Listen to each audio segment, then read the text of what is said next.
Good afternoon, everybody. How are we doing today? Happy Wednesday. Roadmap day, in fact. We have a new roadmap update coming this evening, which may have stuff in it, may not. It's hard to say. It depends on whether they've got more to show us, which hopefully they do. Anyway, we have a busy day ahead of us. We have a lot of supply and die material to drop off, so we need to get on with that. Hang on, let's just go boop, and then boop, and then boop. Oh yeah. R7, and welcome. Let's see who's here first and foremost. So we have Griff, Scott, Dale, Joel, Ty, Sandman, Gear, Griff. I've said Griff, you were the first one. Jeremy, Deplorable, Flopper, 07 YouTube, and welcome. Let's see who's over on Twitch. We had some chatters early on with Solomon, Sandman, Coffee, Deacon, all chatting away before the stream.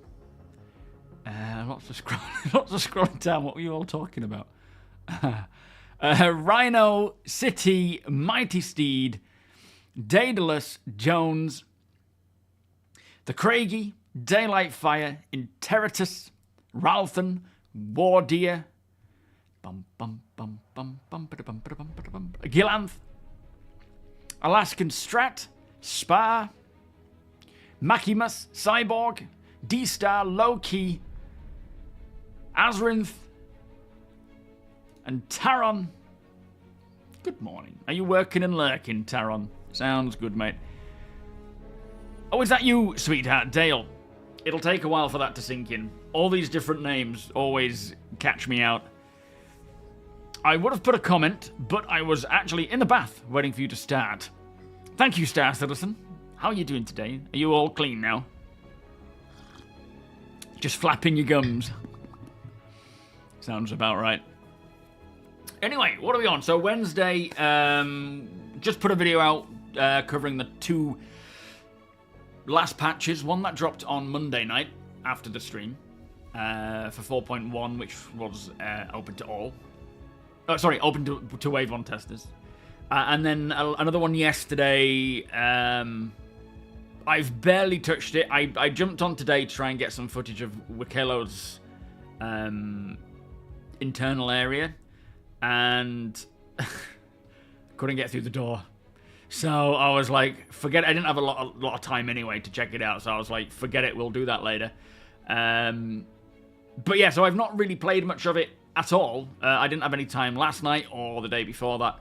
So we will probably be playing that on Friday. Hopefully I'll get some time over the next few days to just jump in and checking out some things.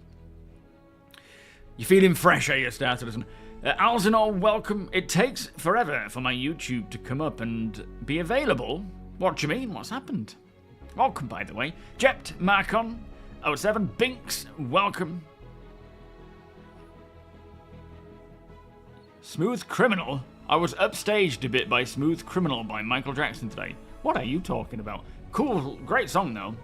It's treating me good today, thank you, sir. Oh, you were talking about movies. Anything in particular? What have I been watching?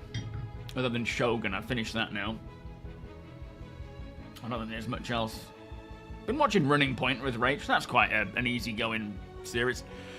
You've only tried the first 4.1 build, but planning to play a bit more of it tonight. Yeah, it's just finding the time at the moment. It's there's so much to catch up with on an evening that I just don't have the time right now to jump in and play it. Check out Paradise. Okay, that rings a bell. I can't think why. What are we talking? Amazon? Constantine 2 has been greenlit for our... Oh, is that still with Neo? What's his name? I can't think of his name. Yeah, it was Mighty Steed, it was. Should check out a show called Banshee. Okay, I've not heard of that one. Oh, fair enough, Binks. You were listening to some Michael Jackson. Yes, new Daredevil. I'm looking forward to that. Hopefully it's a good one.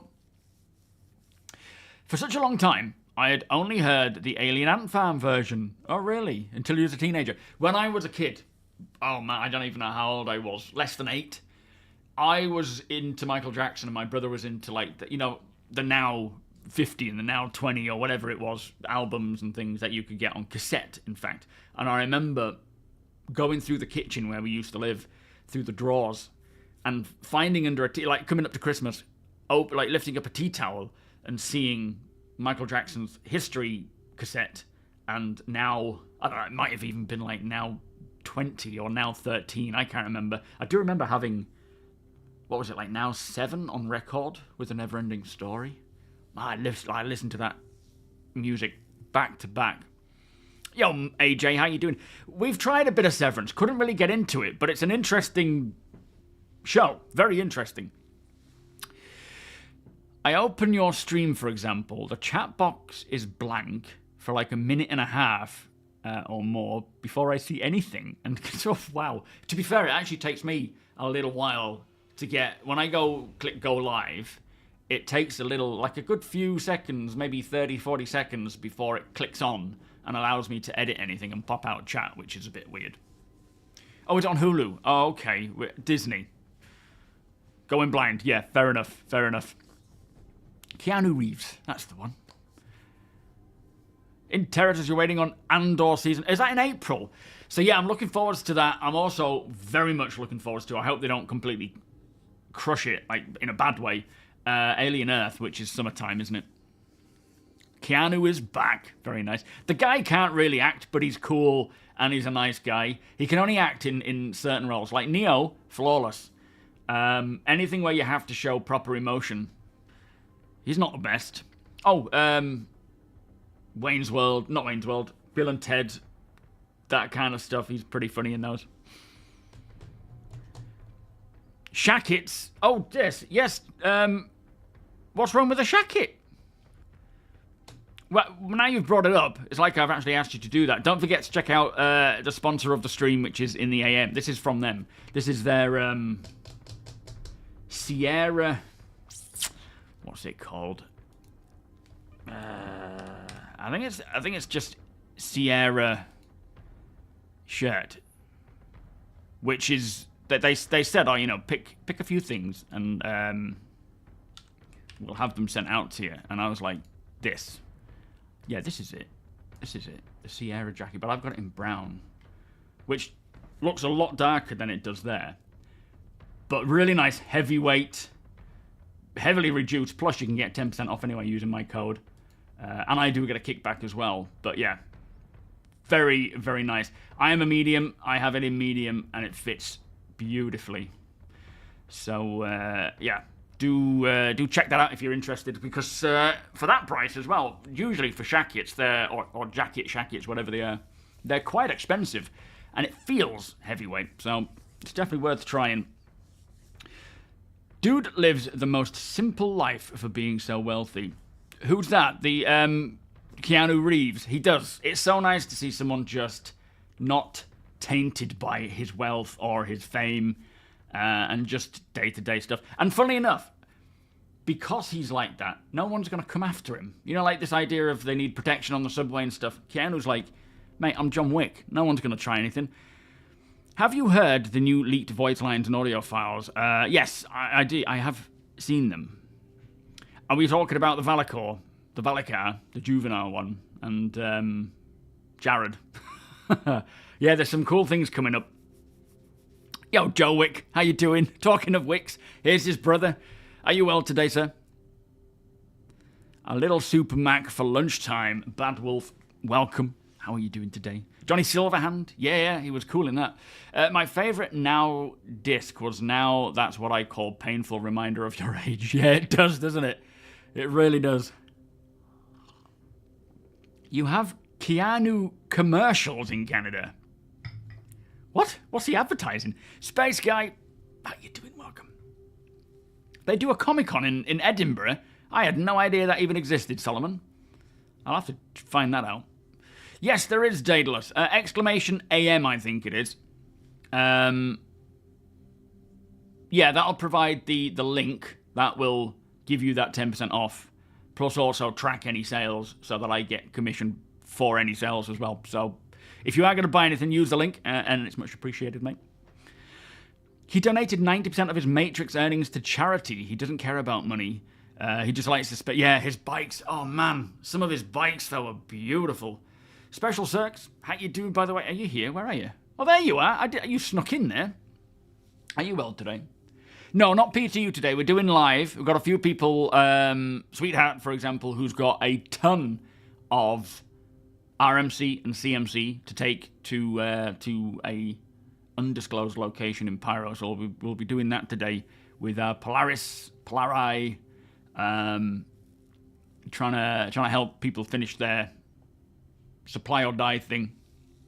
Quantum Kit, how you doing? Highway Hero, welcome. 07. The Royal Highland Centre. Oh, okay. Yeah, by all means, Joe. If you want to hook up with Deacon, let him know your handle, and so forth, and he'll be able to send you the invites and things. CMC. I thought it was DMC that made the DeLorean. Was it CMC? I mean, I've seen the movie on it. I should know by now. That's on any stream channel, whether or not it's a stream just starting or today. It just takes so long to boot up, does it? I wonder what that is. You've been looking for green ones. What? Jackets? Do you know, I was looking at I can't remember what the company's called. I think it's called & Sons. And I was looking at their clothing, which is quite expensive for a green shirt, similar to this, but not like as heavyweight material. And it looks really nice. But it's so expensive. I can guarantee this sort of material, this quality, you would not be disappointed. It's so good. David, what time is it now? It is 20 past 2. Yeah, no worries. APOC's a bit delayed. We'll all hook up when we can. It's all good. Yeah, some of them are in the Discord now. You can join in on chat if you'd like. I do have a question. I just heard a rumor about 4.1 wipe. I've not heard anything about a wipe in 4.1. I would be very surprised if there was. We know they are trying to avoid wiping extremely hard, trying to avoid it. So I wouldn't expect one. Now, the whole issue that Volos, welcome by the way. Sorry, mate, I forgot to say hello. The issue that we had a while back where the components went missing. That was a bug. That wasn't intended. So there's not to say there isn't going to be a bug which wipes something. There's been some other things added to the LTP as well, which is good. But yeah, I would be very surprised if they do a wipe anytime soon. Weezer, how you doing? Welcome. Devil May Cry with Dante. That was a cool ass game when that came out. I'm not into it or anything, but when I saw the graphics and the how it all moves and plays, I was like, this is a cool game. This looks really cool. Piranha, good morning. How you doing? Corsair is back soon. Always in for the 4.1 build. 7:20 a.m. in Cali. Very nice. Is the sun? Well, you won't have a sunrise there on the west coast, will you? You'll have a sunset. Is the sun up for you at the moment? Yeah, I don't think we'll see a wipe. I don't think we'll see one. Right. I'm going to jump in a second. My camping channel, !camping, I think it is. I have just put up that second video. That was... I don't want to call it found footage because it's not a horror film, but I remember recording that in 2023, in fact, in August, I think it was, on my phone with a case on. And the case, was like a protective case, just not waterproof, but water resistant and so forth. And I didn't realize until I'd gotten home. It was my first time ever filming my cams because I was wanting to do it all the way back then, and I only just gotten around to doing it properly now. But I filmed it back then with a tripod, my phone only, so the audio wasn't great. I've managed to do a little vocal enhancement on the video in Premiere, so it does come through a little clearer. But I also noticed that all the footage I recorded was 720p, and I don't know why. It should have been 1080p minimum.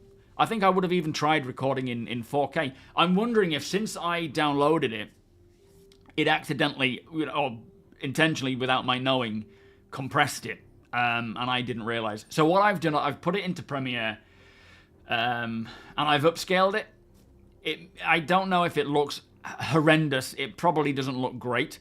but I've upscaled it to 1080p to sort of kind of fill in the gaps and try and make it look as good as possible. Not using AI or anything, but yeah. So I do apologize.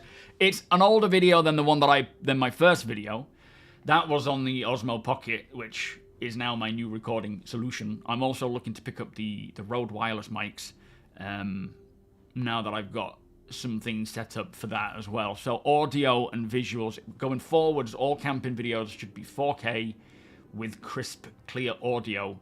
And I'm still working on getting the right shot, figuring it out, and so forth. But that latest video is up now. It was a really, really nice camp. And that was a wild camp as well. It wasn't at a campsite like the first one. It was a local farmer has given me access to his land to camp in a little forest area that he has. So it was in there for the first time, and it's such a nice place. And there's so many little places that I could pitch up. I'm still exploring it. When I go back, hopefully the end of this month, maybe early next, I'll be checking around to find a different pitching spot. With a different tent, see what I can find. Spantech 07 John, welcome James, welcome Kevsky 07 guys. Are we well? You was watching the camping video, is that why you're late? Flipping heck, John. We've been going 26 minutes. What you on about?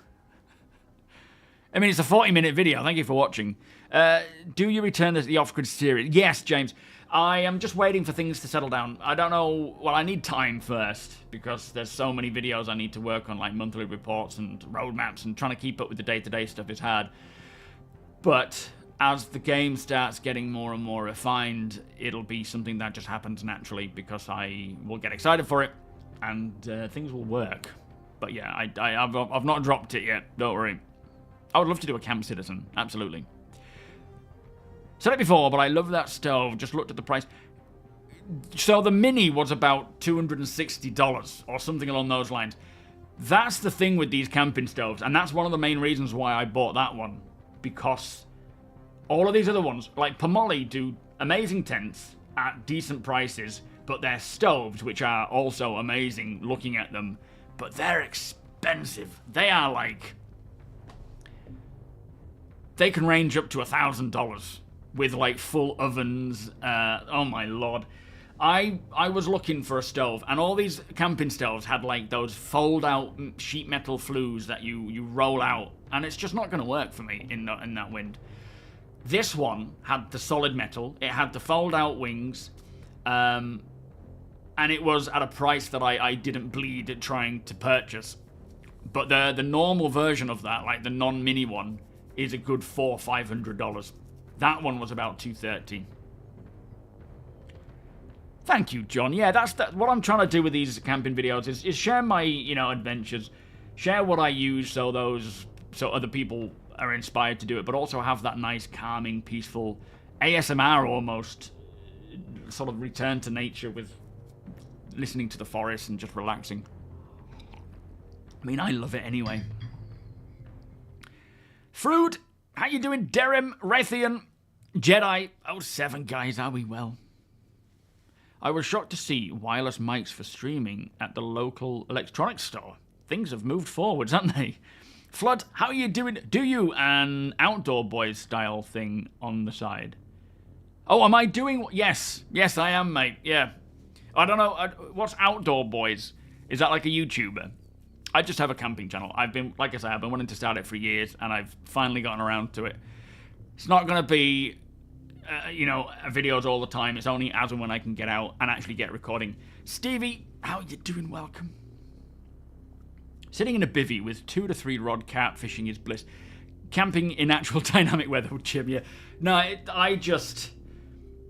I don't need anything to do when I'm camping. I am happy just to sit there in a tent, under an awning, under a tarp, in the open, just having a coffee, having a beer, relaxing, and just taking in the sounds. I realize how much I need that in my life, but I also enjoy sharing that. Like, honestly, the inspiration came from when Summer was really young, and she would sleep on us. So she would sleep on me, she would sleep on Rachel for her naps. And, we're talking potentially up to 2 hours there, so she would sleep on us, and I would just literally binge camping video after camping video. You know, Lone Wolf Outdoor Gear Review, Kent Survival, he's a really nice British guy. And many others, TA Outdoors. And I would just sit there just watching all these different videos, being like, oh man, I'd love to do that. And I would be buying all this gear, not able to use it, and then finally getting out and using it and being like, this is right. I introduced the video to my friends who does a lot of wild camping in Michigan around the lake. Thank you, Kev. Appreciate you sharing it, my friend. I assume we will have at least a couple more patches before a wipe. I'm planning on spending some of your event money on a Terrapin medevac. That's about 5.7 mil now, isn't it, I think? Yeah, I don't think we're going to see a wipe for even longer than a couple of patches. I think this whole year we'll probably go without seeing a wipe at all. So, they are desperately trying not to wipe. You know, partly because, obviously, we don't want it too much. I don't mind it, but obviously we don't want it all the time. They want to gather data. They want to see that longevity as well. They need that information. So, and they know it's frustrating for a lot of people. Your wife really loves the Spring Watch, Autumn Watch, and Winter Watch mindfulness moments. So having a couple of minutes of nature at a point in a video would be awesome. Yes, I did that in this video. There was a couple of points where I just add even like just 5 seconds or 6 seconds of, you know, just looking at a plant while the rain is dripping down, or at the tent, or looking up at the trees. I'm bringing more of that in. Oh, I will do, Flopper. Yeah, I'd never heard of the Outdoor Boys. Thank you. CMD, how you doing? Welcome. Oh, Zeverson.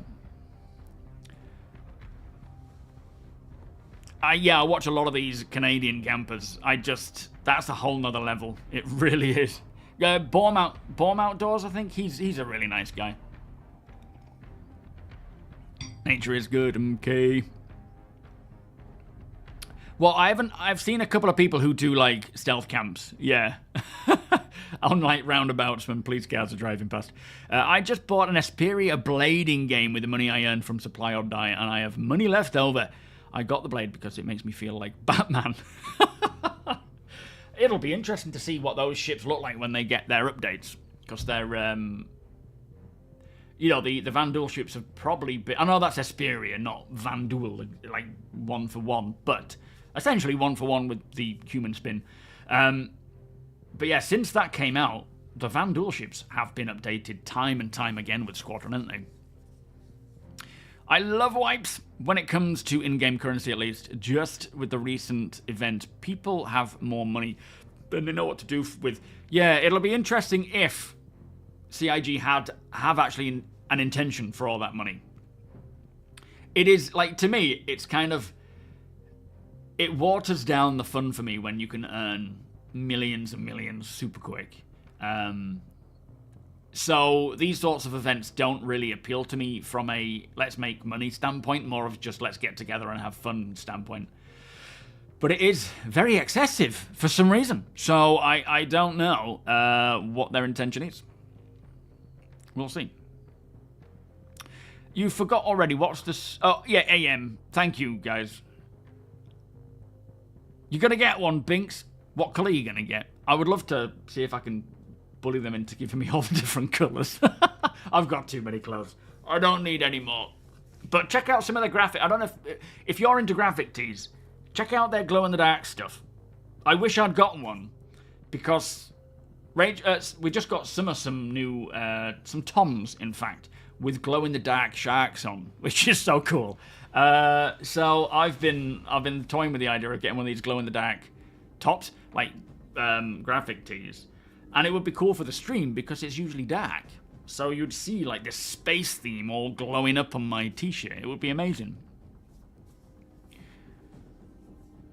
Yeah, the 5% death tax, everybody's money just goes. I mean, it could be balancing to do with getting the insurance and warrant, maybe not warranties straight away, but insurance has to go up eventually. I don't know when they're going to do that, though.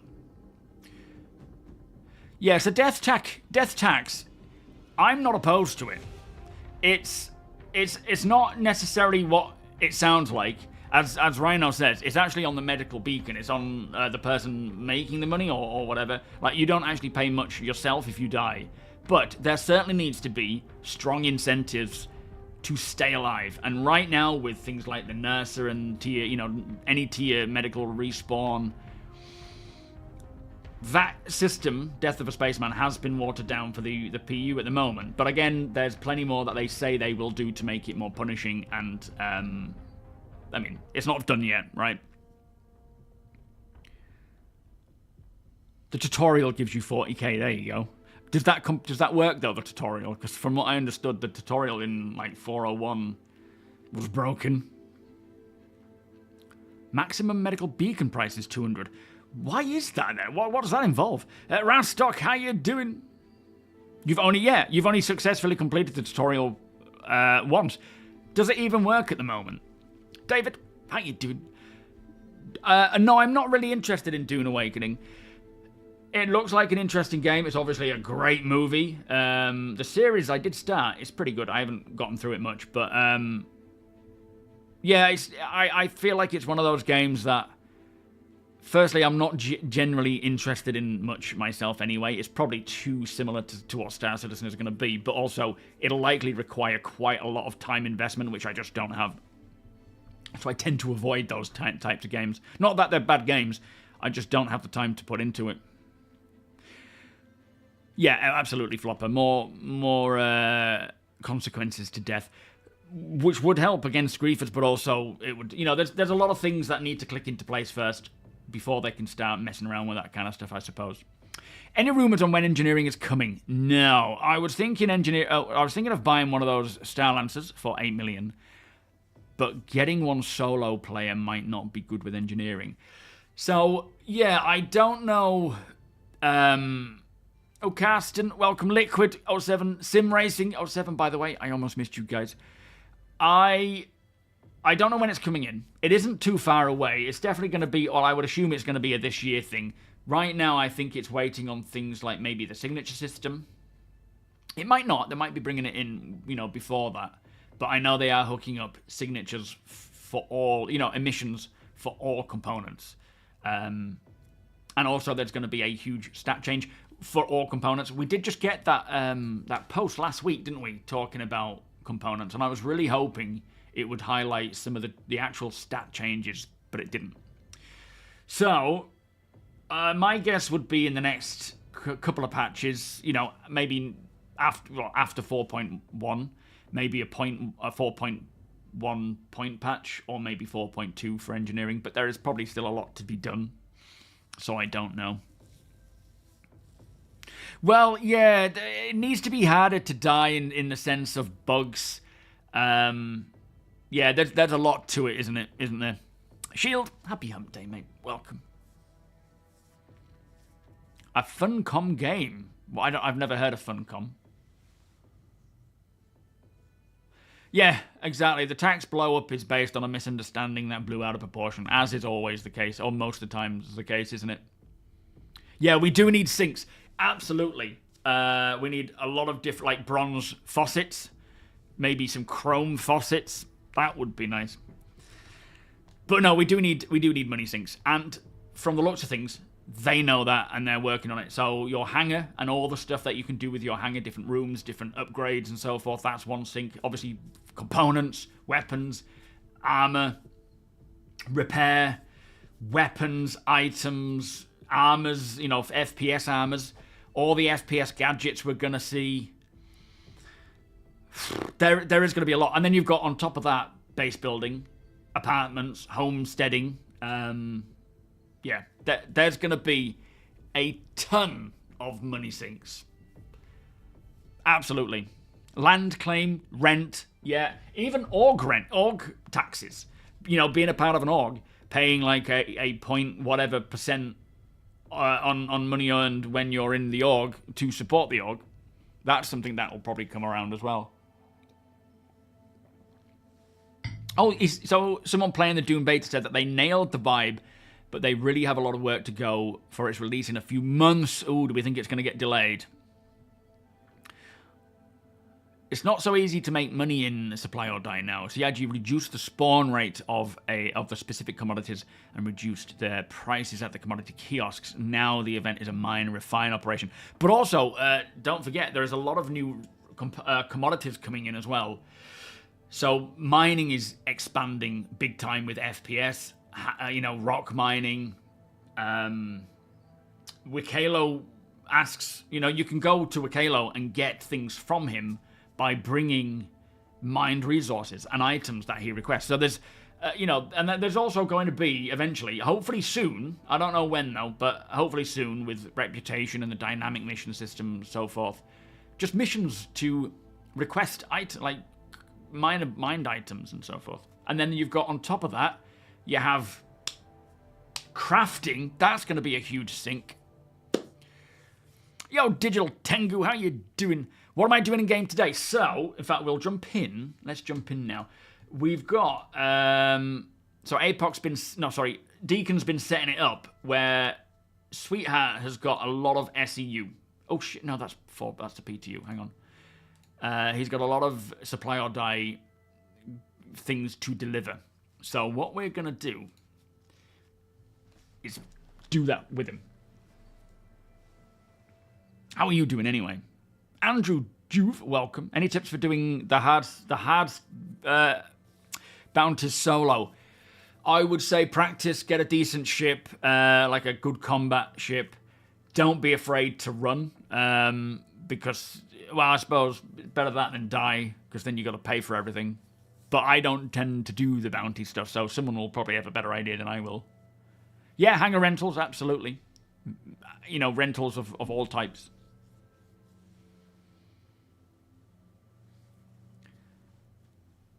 The more I hear, the more it seems that solo play is going to be a bad idea. No, it's not going to be a bad idea.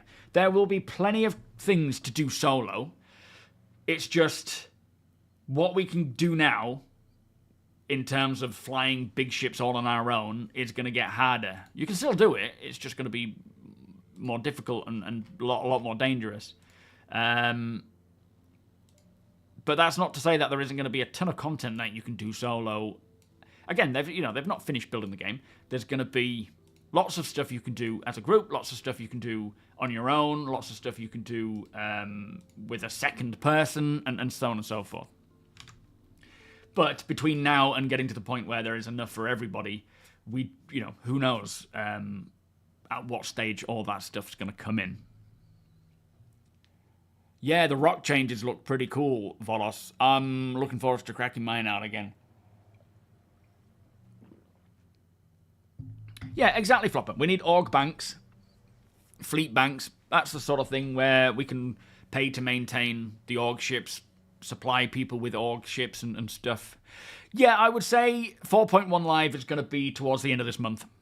I think they're trying to get it out to open PTU, so all backers by the end of this week. And I think chances are end of this month is when we'll see it go to live. And then they'll be straight on with a 1.1. What the heck?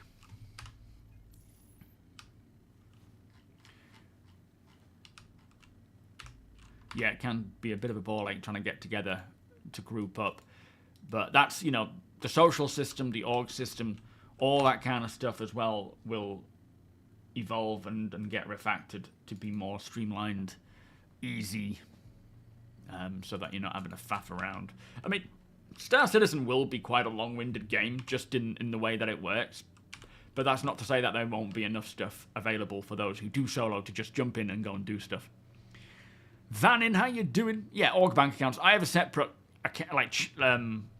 Star Citizen account that I use to handle that stuff, but I was reluctant to get it. I was kind of asked to get one so that we could all work and put money into it, and then I just never used it because I'd have to keep logging in to activate it, and pain in the ass.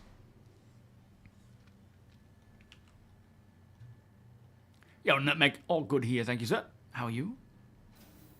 Mikhailo gave you an IAE t-shirt from 2021 and 2022 for his food delivery. That's kind of cool, though. I realize most people, including myself, probably have it already, but it's still pretty cool. Nice one, Deacon. Whereabouts are you then? Are you at New Babage? Yo, Johnny, how you doing?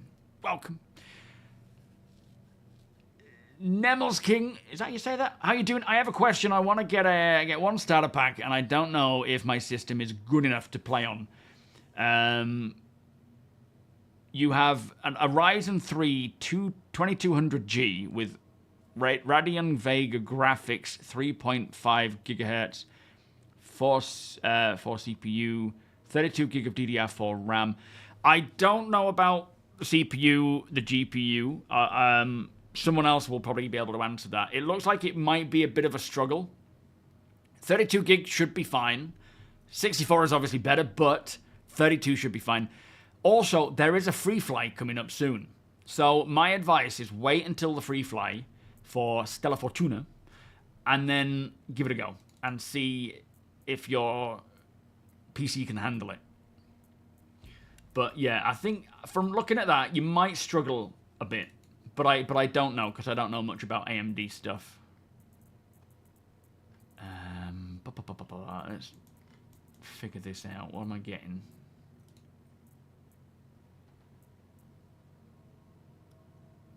Oh, I don't want to take that. Let's just go with this for now. Just keep it simple, but I will take some simple armor as well.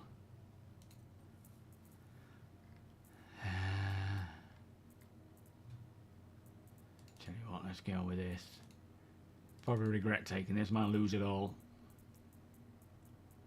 And I'll take a little backpack. In fact, this has a specific backpack, doesn't it? Where is it? Oh, maybe it doesn't.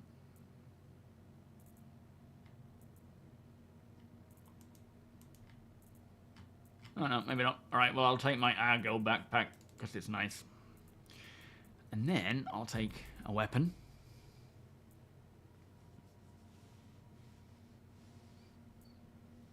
Sure thing, Tenga. If you want to jump in, let Deacon know your handle, mate, and we can all work together. But I don't know if we need an extra cargo ship, but we, you know, hands on deck, definitely. That'll be very handy. That'll do. The Luminalia one, not my favorite. Utility. Just take. Have we got devices on board, Deke, to use? What, C54? Have I got any C54 ammo? Do I heck? No. Alright, that'll do for now. Oh, let me get a med pen or a med gun. That way I can at least heal people if need be. Thank you so much for the follow, by the way, Nemelsking. I don't know if I'm pronouncing that right.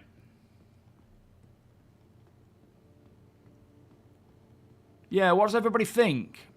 You would struggle. Seems like the generic mission, he just rewards you with random stuff, and then you have all the other missions I won't spot. Yeah, there's a lot of cool stuff to earn, but you can go and just do basic things by collecting things. It's not a... Like, Mikhailo is not going to be a guy that you can earn creds with. It's items, which it's like actual physical rewards, which I kind of like. I really like that. Sounds like a calculator. Don't be mean. I think that'll show off a new ship during the free fly. I don't think so. I haven't been told of one coming up, or I haven't been given anything to give away, so... Well, I've been given stuff to give away, but it's not anything new. Oh, actually... No, I can't remember now, hang on. I mean, at the end of the day, I can't say it if it's not to be said, but... No. It's just racing stuff. Shenanigans, how you doing? Yes, the telemetry page will give you a good idea as to how your PC will handle things, but yeah, I think just try it on the free fly, see how it works, and then look to do maybe upgrades if necessary based on that. Come on, VoIP.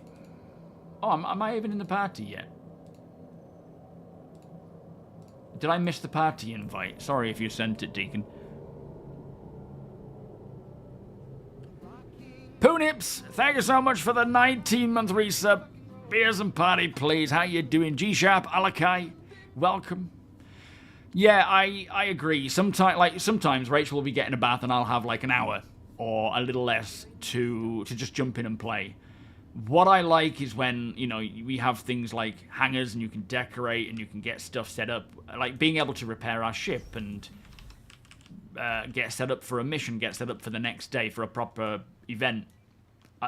I do enjoy being able to do that solo, or just going out and doing something quick, you know, like a quick salvage. But yeah, trying to jump in and actually group up can take the time it would take. You've heard a possible date for the Bar Citizen, June 14th. I'll have a look into that. I know we're going to Centre Parks. I think that's May, though. But I can't remember now. I'll have a look and see if it's something I can get to. Manchester isn't too far. Dalphinius, welcome. 32 is more than enough. Yeah, you run Star Citizen, watch YouTube and movies on a million tabs open, and it's really hard for them to run out of RAM. If you're streaming it, that's where it goes bad. But yeah, 32 is fine. I wish they would change the reward text from 0 alpha UEC to random item reward. They have done, didn't they?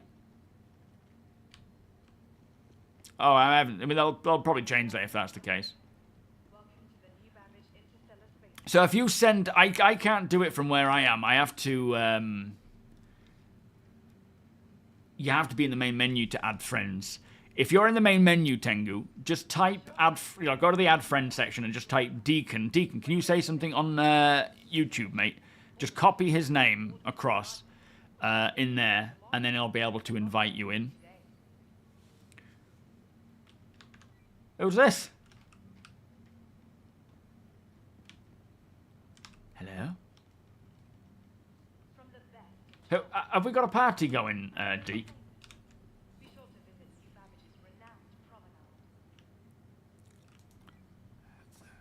Yeah, we got a bit of a discount from last time for Centre Parks, but now Summer is nearly 3. She's going to be 3 when we go.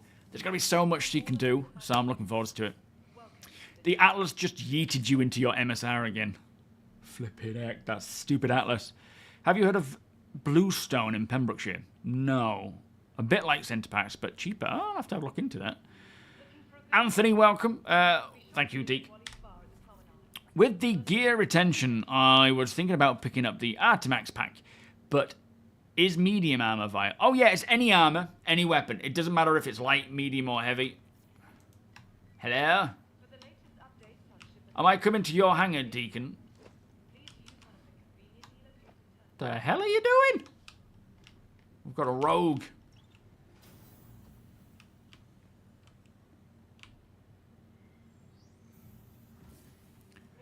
I'm not even seeing my own.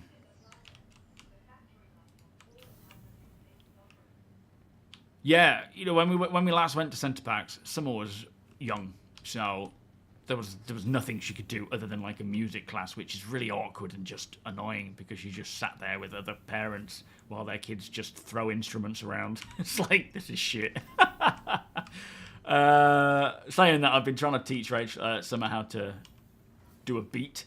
Rachel brought a keyboard down and we set one of those beats going, and I was like, come on, to the beat. And Summer's just like, I'm like, okay, let's slow down the beat, let's do it every 4 or every 2. And she goes, all right, let's speed it up, let's do a 16 beat. She just goes, all right, you know what, we'll come back to this. You're a bit young. Croncy, thank you so much for the raid, my friend. Much appreciated. Oppenheimer, welcome. Big capable troop. What are you on about? Why is it saying your first time chatter? You're not the first time chatter. Maybe on Twitch is this your first time. Are you usually on YouTube? Not too bad these days, Poonips. I think my thing is still ganked. Oh, you're at Crusader. Okay, I'll head over to Crusader. Bear with me. Spearhead Micro 07. How was your stream, Croncy? What were you playing? So I've got the Reclaimer. I'll bring my Super Hornet, just in case we can use it. It's not my Super Hornet, it's the one that we're going to be giving away at some point. Has it though? saying it's there.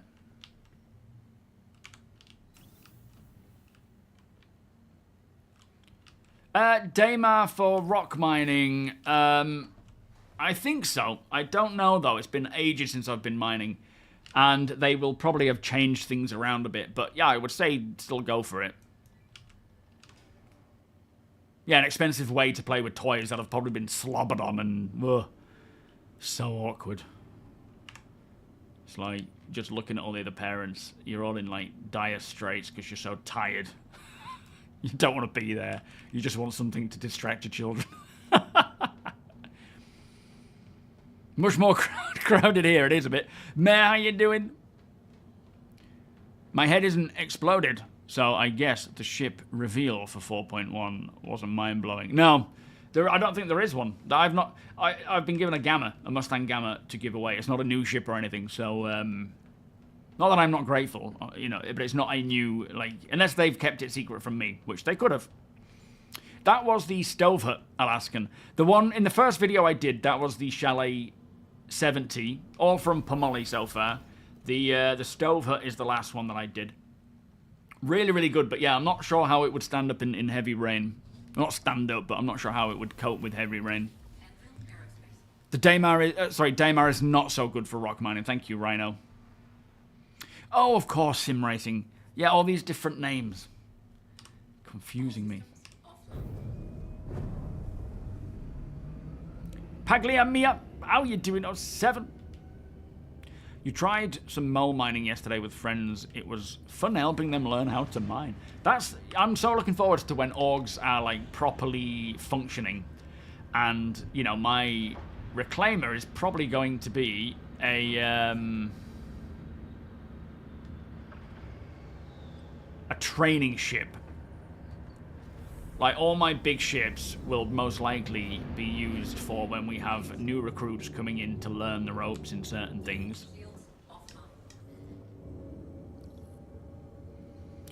Daxit, thank you for the follow. How are you doing today?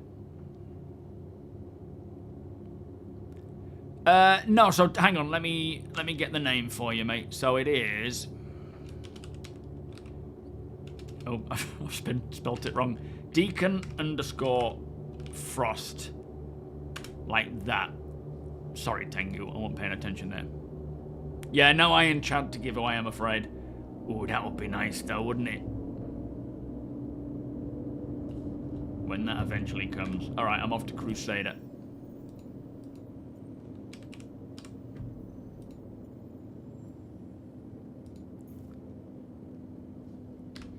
So yeah, we've got a lot of cargo, a lot of RMC, a lot of CMC to take through to Pyro. And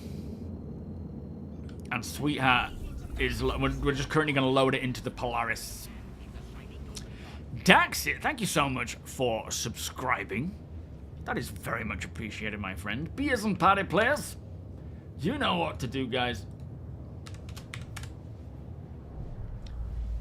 Tiger Bill. Tiger Bill. After doing the mission mining, everything myself, I cannot wait for rocks to be a single resource. Finding 10% copper rocks was a real feels bad. Yeah. Yeah, I would love to see, like, full-on, like, mining veins. I really hope one day they do that. Yeah, you had an incident with a rogue Atlas. I think it seems to be happening quite a bit, that.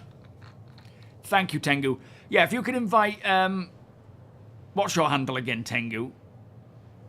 I can't remember what you said now. Alex Rogan into the party, please, Deacon. Much appreciated, my friend. What's my org about? It's an everything. It's kind of like, Recan put it the best way. I think he called it like a collective, where we're just, so essentially it covers all things. It's split into divisions. You've got logistics division, mining division, salvaging division, security division, and you know, you can sign up. At the moment, there isn't really much to do with it, so don't worry about, you know, becoming a member immediately and doing anything on Spectrum or anything, because there's not really much going on there. By all means, introduce yourself and say hello and whatnot. But I'm not checking it daily until we get like proper org stuff. But the way it's going to work is you can be a part of any division you want to be. You can be a part of one division, all of them, it is up to you. And as and when we're doing things, like we're going on an org event, you can sign up to be a part of the event via that division, for example. Because what will happen is, let's say, for example, we have someone who has found a ton of minables or a lot of resources to be mined in a location, regardless of whether it's high sec or low sec. But let's say, for example, low sec. We would contact the security division to go out and set up kind of a security network around that area. And then we'll have people going out to reconnaissance the area for potential threats. We'll have people going out from I don't want to call it the base building division, but whatever it's going to be, who will then determine where the best place is to set up whatever we may need, like a warehouse, a garage, accommodation for the players, for the people who are working out there, setting up a place for people to log in and out there as well, like a barracks, and a medical center. And then we'll have all the other divisions that are required. You'll have the mining division going out and mining things either at that location or resources along with the salvaging division to then pull those resources together and go with something like a pioneer or whatever to go and build, while also providing all that security, transportation. We'll need food and drinks and sustenance. We'll need medical supplies. We will need fuel and components and repairs. We will need logistics, the logistical division moving things in and out in a safe manner, while security handle all the security for all of this. So it's kind of like a huge orchestration, and having separate divisions where we can be like contacting one division and saying, we need someone, X amount of people or whatever. It'll be the heads of each division will determine who can go and do what and or what might be needed, and then sending it out that way. That's the plan. Anyway, it depends on what access we get to things, but yeah, that's the idea. Old Canadian Gamer, good morning, yeah, afternoon for me. I'm doing fantastic, how are you? Bought some ships last night in game. Gladius, Harbinger, needed some fighter action. Gladius has got the moving ailerons in 4.2, which is pretty cool. Leo, welcome. I don't know when. I do think we're getting dynamic weather this year. I don't know if it can roll out somewhat incrementally. We've seen a few more planets and moons, or moons anyway, that I know of, get their clouds. So I wouldn't be surprised if we start seeing it roll out within the next few patches. I really hope so. I don't know how much is left to do. There wasn't anything from the R&D team in the monthly report, who are the ones that have been working on it for all this time, but that there's still likely downstream teams like audio, VFX, and so forth, and how that can impact the ships, the player. There's a lot of work involved in even just a rainstorm. So, yeah, probably still a bit to do, but I do think we'll start seeing it soon. Oh, nice, Volos. Well, you'll have a place in my org if you want it as a potential architect, someone to determine the layouts of things. We'll have people as well who are more military-minded, with experience, who can say, that's a bad place to build a FOB or an outpost or a defensive structure. This is where you want to put it. Because I don't know, I can take a best guess, but I don't know all the ins and outs of that stuff. Yeah, it is a lot, but that's why splitting it into divisions makes it easier, because I cannot handle everything. And for one thing, I might not be around at the time to handle it. It needs to be self-sufficient and structured in a way that it is easy to handle, where someone can just contact the security division and say, I'm just going to haul all these goods. Is there anyone around who can provide security, and I'll pay you XYZ? I don't think the Guardian is available yet. No, I'm not sure when that will be available. Mr. Axe, how you doing? Thank you so much. Glad you enjoyed it. Hopefully we've got another one coming up sometime soon. I haven't recorded anything yet, but I am planning a camp at the end of this month into next month. Got a family birthday to get to, though, which was pretty much right when I was planning to do it. It's like, fuck. Why in game, when I saw your ship, it was at the same time neutral and wanted. I had blue tag and red tag at the same time. Oh boy.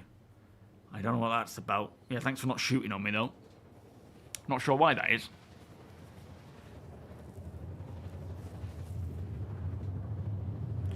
Yeah, I'm looking forward to this Hathor stuff. Those locations look pretty cool. The events look cool. Looks like you can get some decent loot. Again, it's stuff that we can do as a group that I'm looking forward to. Shem Pasta, how you doing? Happy Stella Fortuna. When does that kick off, in fact? Greatest Spy. Welcome. Sorry, Greatest Python. So, I think the Hathor stuff is sort of open-ended mission events. I don't know how it will work, but the idea being that these locations, these facilities, they'll probably use them for multiple types of missions. I don't know what the actual full dynamic event is, but I know a lot of it is going to one of these locations and taking the taking back the cargo that they stole from deep within the facility. And then you've got a lot of defenses to fight through and so forth. And that laser that I think will crack open a cave of some form. I don't know, because I've not actually tried it, but that's what I'm getting from what I've heard from people doing it. What ship manual? Oh yeah, the Vulture, Kevsky. Yes, absolutely, mate. If you could do the Vulture next, that would be really cool. I'd love to see that one. Thank you, Deacon. I am just on my way now. I'm about 20-odd...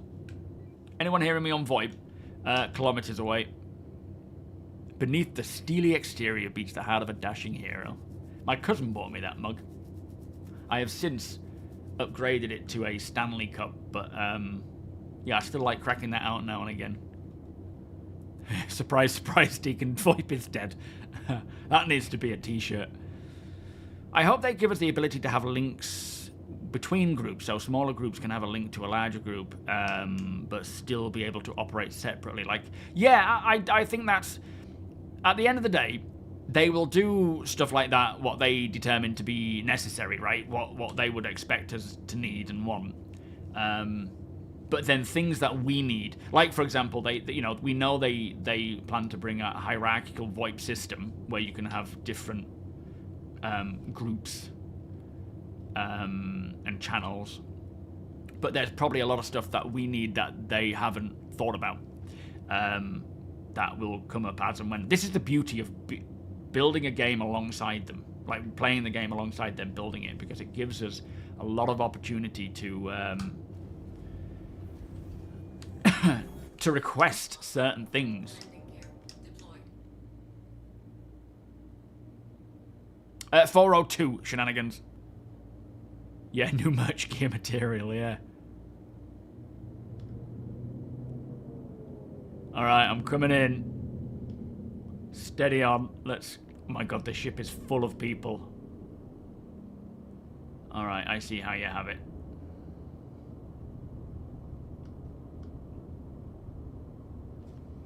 Two Super Hornet Heartseekers. This is the way. Also, it will mean there isn't a lot of room for anyone to sneak in like we have had before. Remember, Deke, if anyone does get on board that shouldn't be there, lock that bridge and we will come on board and fight. You just secure the bridge, if you are on the bridge at the time, I guess. Shit. Put it forward a little bit. You sure these will fit?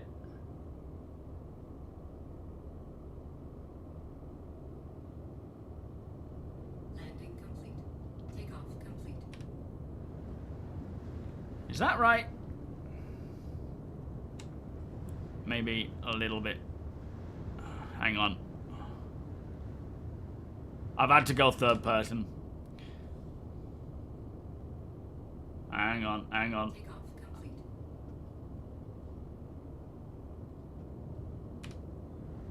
Something isn't right there.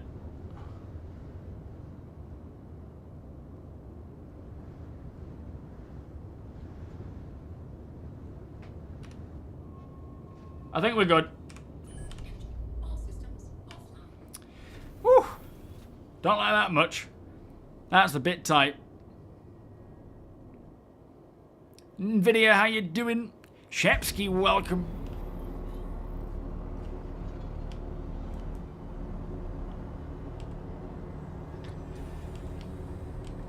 I mean, you've kitted yours out with some pretty nice weaponry there, Deke.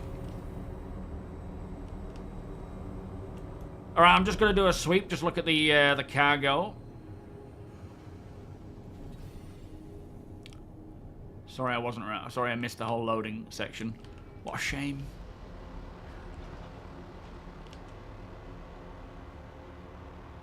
Oh, look at this. Now that is a sight. Flippin' heck, this game is coming together. This feels kind of like spooky. Like, imagine walking... Like, this is why I love the Ironclad. Think about all the space of the Ironclad with that cargo that's stacked up high. And how, if you find a derelict, there could be a creature on board and you don't know where it is.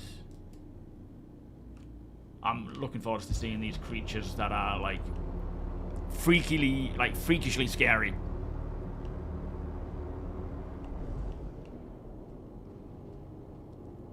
Yeah, nice one, Kev. I look forward to that one. Alaskan, how you doing? Nice armor set there. I thought you were one of the dusters creeping around here. Chief Duster.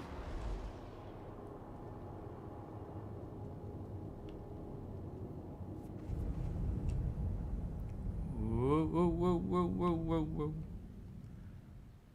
Just joined a big old Discord, Volos. What, mine or someone else's? Yeah, engineering, going into the... Like, what I love about finding, like, a derelict ship is... Oh, I've gone the wrong way. I didn't realize. Is that you could be... you know, you could split into two teams when you go on board. One to go to the bridge, and then one to go to the engineering. The engineering guys need to get the ship back online, any power and gravity and whatnot. And then the ones on the bridge need to... or the ones going to the bridge need to see if it's still functional and see if there's, you know... any data or information, like black box information about what happened. Yo, Jazz, how you doing? Yeah, same here, mate. Welcome, by the way. These moments are what makes Star Citizen so unique. There is no other game like it when it comes to this kind of stuff. That's all right, Volos. Don't worry, mate. You're probably better at speaking English than I am. You're most definitely better at speaking English than I am at speaking German. Wait a minute. That's confusing. It's showing you all down there, but don't worry, I don't think... you just do what you can. Oh, you've got a sperm suit on, have you? Because you got killed by the Atlas. Afternoon. Hang on. Who's this? I think player markers have all disappeared. I think we're alright. I think we're alright. I think because we're in Quantum, the player markers are all spewed into one bit there. Usually, now, if I see someone without a party marker, I'll just bat them down and get them back on again. Yeah, stick them in the brig. Book and Peter, how you doing? Did you hear the new NVIDIA app update? Stop Star Citizen DLSS version 4 override. No, I didn't know that. Oh, man, that sucks. Obviously, it'll be supported eventually properly, but yeah, that's that's a shame. All right, I'm on the bridge. Are we all labeled now? Yeah. Afternoon, Deacon.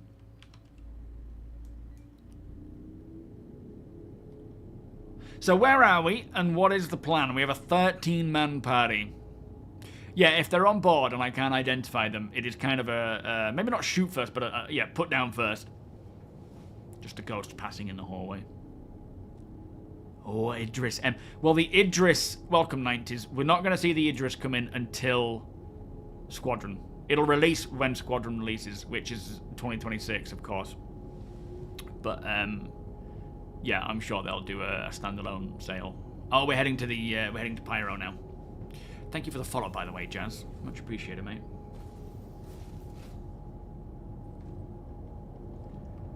Ralphin, how you doing, sir? We take a seat.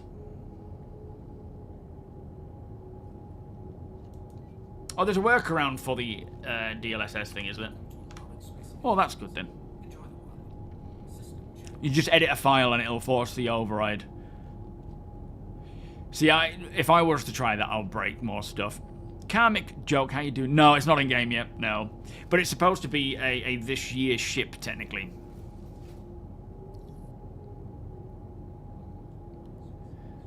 The verse is doing all right. Yeah, 4.1. All these new patches. Like, don't get me wrong, 4.1 is pretty content rich. We haven't even seen what missions are coming back in yet. But with each patch we get, it just brings more content, even if it's just small bits here and there. But more importantly, just gets it more playable, fixes the bugs, and we should just over time see that become more and more the case.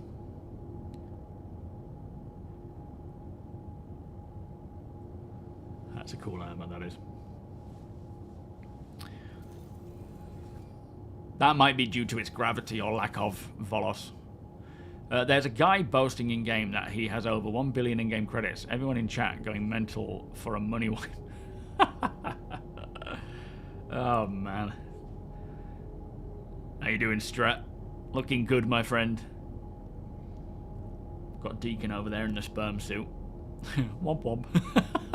You got this guy Strat here with his full-on Duster, leader of the Dusters outfit, and then Deacon, the pilot of the actual Polaris, the owner of the Polaris, sat in a flipping sperm suit.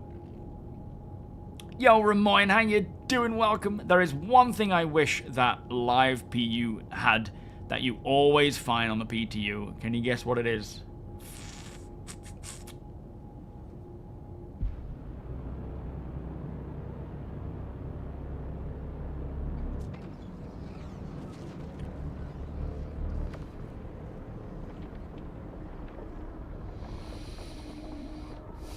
No, I can't. I can't think what it could be, Ramoyne.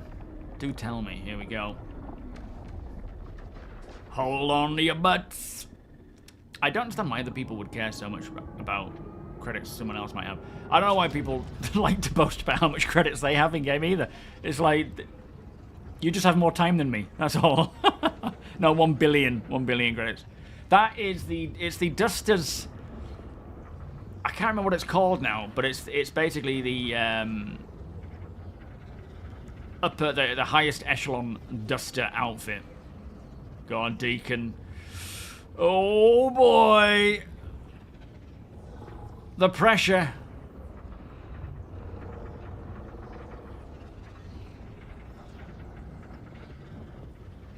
You seem rather calm. Who's this? I can't quite see. Who was that? Joe Wick. Very calm, just sitting there, looking out, standing there. Lighting? Oh, it always has better lighting. Does it? I haven't noticed.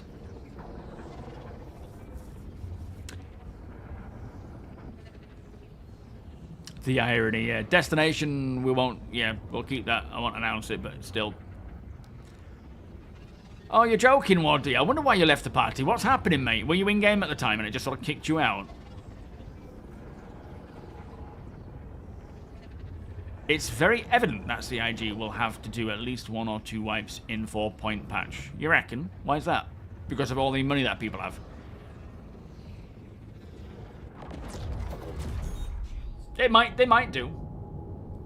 Nicely done, Deacon. Nicely done. It could have been, yeah, an accident. So, potentially, we could see a wipe.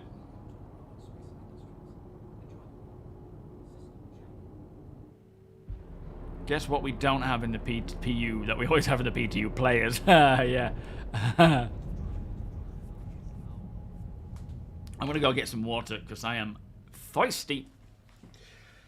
Yeah, Deacon's been practicing his jumps because I said when I need to take my reclaimer through, I don't want to do it. So he's been practicing with that. I'll just get some water and then I'll be back.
it.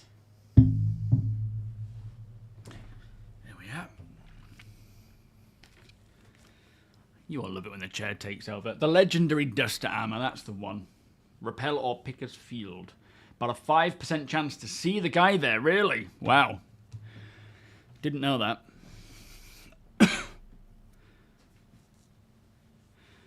So, 5 minutes to terminus. After the following jump, man the turrets and ships. Yeah, what we need to do is make sure that when we are docked, waiting for a hangar to unload, we need to protect. Sorry, Space Guy. Because, unfortunately, there is a bug that can cause the Polaris to blow up by a ship just hitting it for whatever reason. I'm blocking the chair. I do apologise. My old chair had its own Instagram.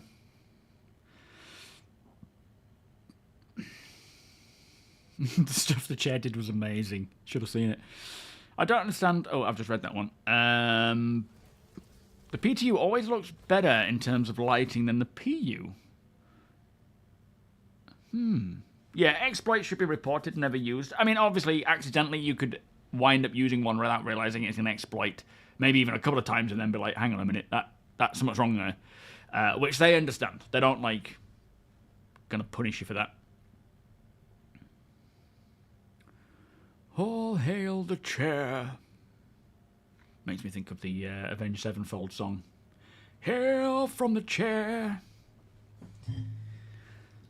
Right, I will go and man my Super Hornet in a second.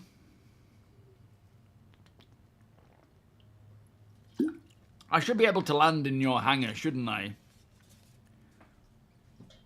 Like, go in when you guys go in. We will be vulnerable while we dock and store the Polaris. Once stored, everyone can chill and come to my hangar and start unloading. Am I able to get in or not? Tobutori, English only, please, mate. I cannot, unfortunately, read any other language. No, I can't.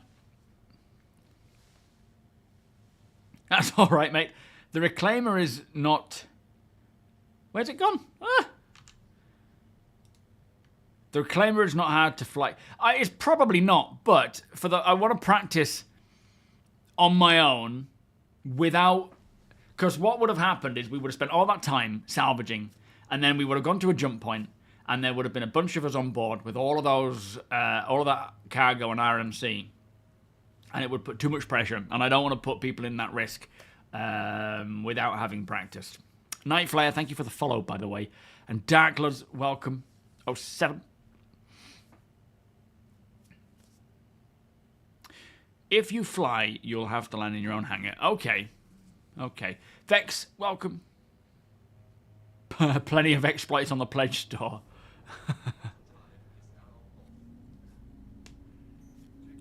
Yo, Stefan, by all means, my friend, you just need to send Deacon Frost, who was sat in front of me. That's his handle. It's just disappeared. That's classic. There it is. Send him a friend invite, and then by all means, you are able to join in. Have we got a mission shared, by the way, so that we can all complete this? No, just nice. A viewer of mine set up an Instagram for my chair. My previous chair, not this one. This one is far less interesting visually.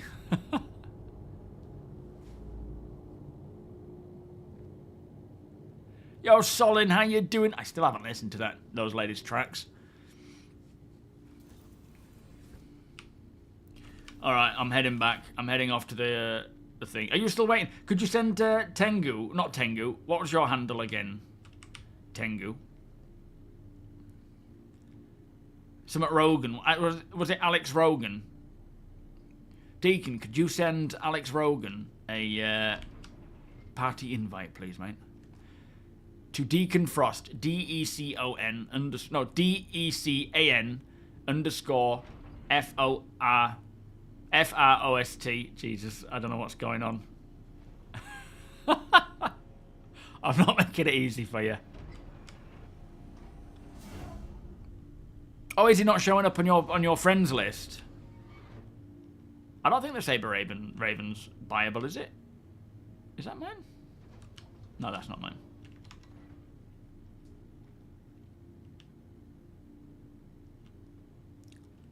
Oh, unfortunately, he can't add friends while in game. So, I think for now it'll just have to be kind of who's available.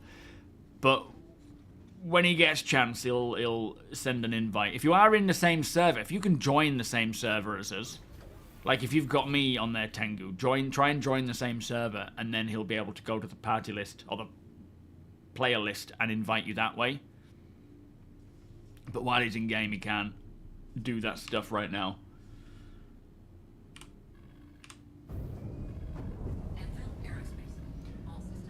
Alright, let's bounce out of here quick, hopefully.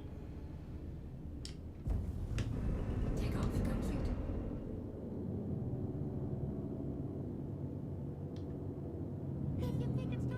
I am out. Red Barchetta, thank you so much for the tier 2 12-month resub. Beers and party bus, please. How you doing today, Red? Are you well, my friend? Right, we are fully stocked and loaded, ready to protect. You can close the doors now, Deacon. I am out.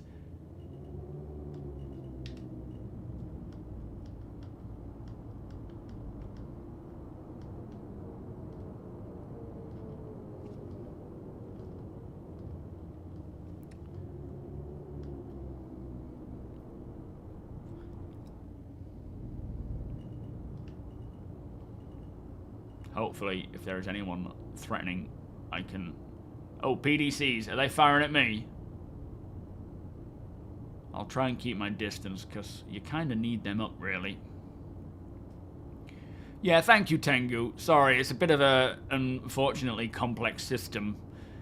Hopefully, when they sort out this whole social stuff, they will make it a lot more intuitive and easy to use.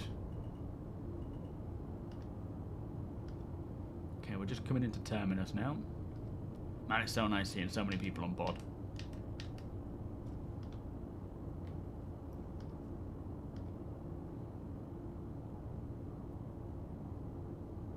Yeah, but at the moment he's piloting the Polaris. We don't want him to break out and go into Spectrum.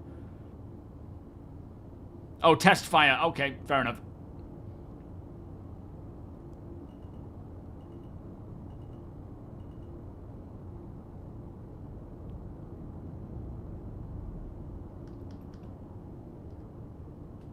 Not picking up any potential threats just yet as we approach Terminus. What I'll do is I'll land and then in my own hangar one shot in. Oh, it might be Ruin. Is this Ruin or Terminus? I think it might be Ruin. Yeah, Terminus is the planet that it's at, isn't it? Really, Opeth. It's getting bad. It's getting very bad. Very, very bad. Ferg, how you doing? Welcome, sir.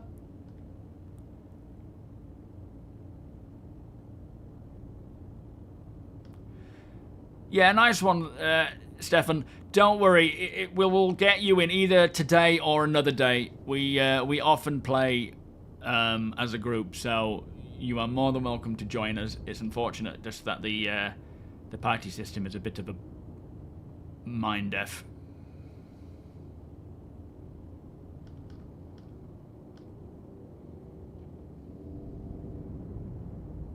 Oh, we've got Alakai here as well.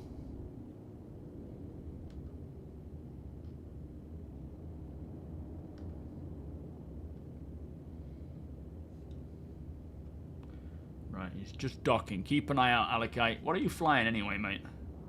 Pisces. Okay, keep an eye out. If you see any threats coming in, let us know.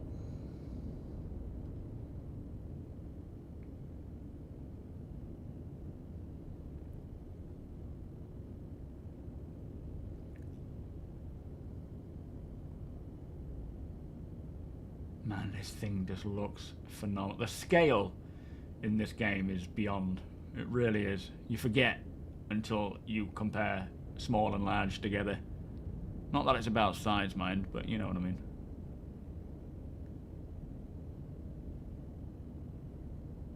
We are dead around here at the moment. There is nothing around, just turrets. Abercrombie and Finch turrets, or whatever they call them.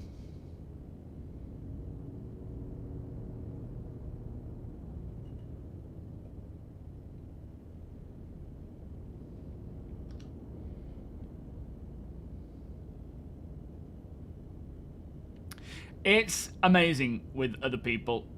TOBII, it really, really is. It's, I mean, obviously the game is cool on your own when you're solo. It has some really cool stuff. Look at them all going through the...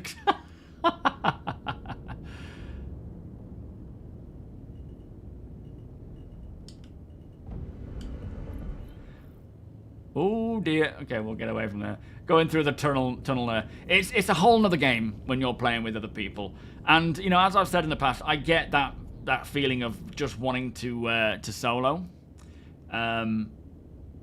But hopefully as time goes on, I mean, already we have, you know, people like APOC and Deacon and so on who really help to just onboard people really into multiplayer stuff and into the game, where just, oh boy, just, oh, there we go. All right. Gillanth seems to have remained behind. What the hell? Gillanth, are you alright? Why have you just... Did you not get off? You laying in the bed?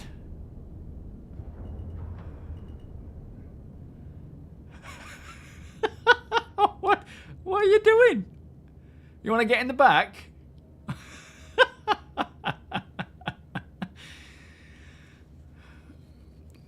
What happened there?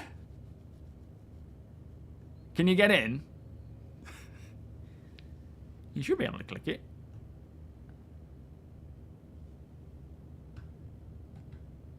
Oh, I can't seem to open anything. It's not locked, is it? If you can't get in here, Alakai, can you bring your Pisces, mate? Because you should be able to just walk into the back of yours.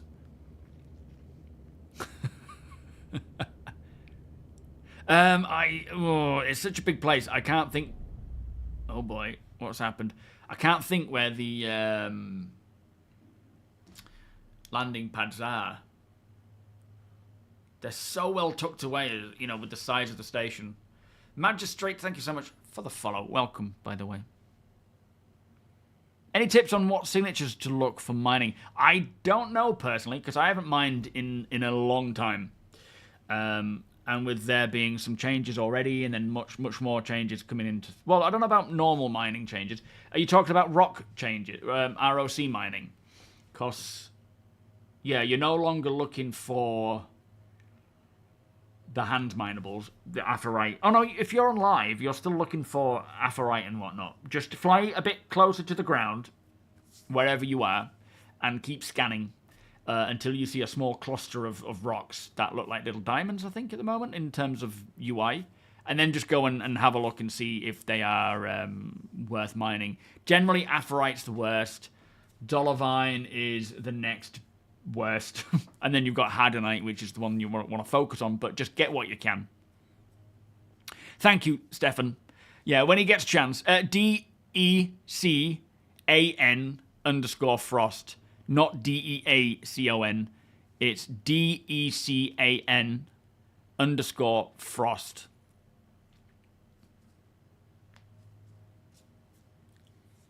You lurking and working, are you, Rift?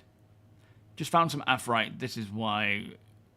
That it's just for learning the process. Oh yeah, in that case, gather whatever you can. I mean, you might as well. A lot of the actual, you know, decision-making in Star Citizen when it comes to mining in particular is, do I spend more time searching for the more valuable rocks, but potentially use all the time I have? Because you might not find them. You might find some, but you might not find all of them. Oh, I've got to move. I've got to move. Hang on. I'm in a restricted area. Could you get in and pick up Gillanth? Because he seems to have been left behind, and I don't think he can get into my ship. Alakai, can you see where Gillanth is? Can you just go and just open the back door and pick him up? I'm gonna go and land in a hangar because yeah, I don't think he's able to open, and I can't open the doors. Oh, there we go. Oh no, hang on. Unless Oppenheimer's coming for you. Are you stuck as well, Oppenheimer? Are you EVAing there? You pick up one and I'll pick up the other. I couldn't open the doors because I think we were server crashing. Oh no, Oppenheimer's in a vehicle.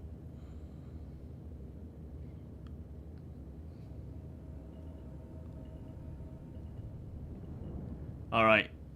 Are you alright there, Galanth? You haven't died, have you? Bright Valley, welcome. Are you still alive, Galanth, or did you respawn? Because we can still pick you up. What happened? Oh, you've gone. Have you gone? Hang on. Yeah, he was T-posing. Welcome, Apoc. How you doing, mate? You're back home now. Oh.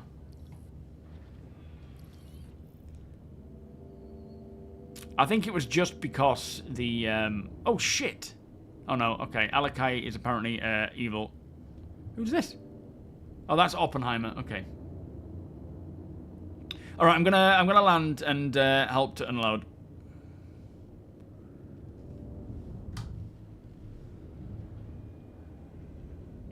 Landing gear deployed.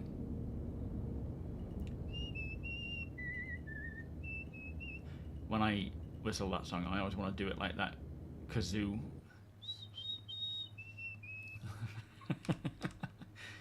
It's a much better version of that song.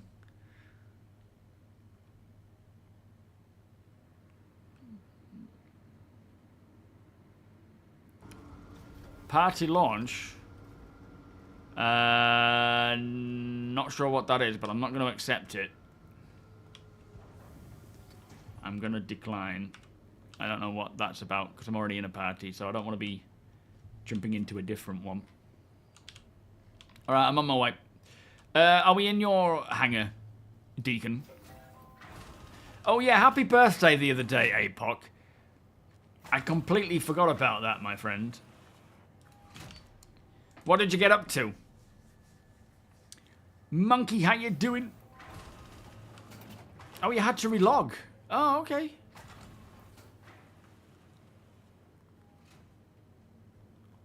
Yeah, that was like dragging me into a different shard, wasn't it? Oh, where am I going? Sorry, lady.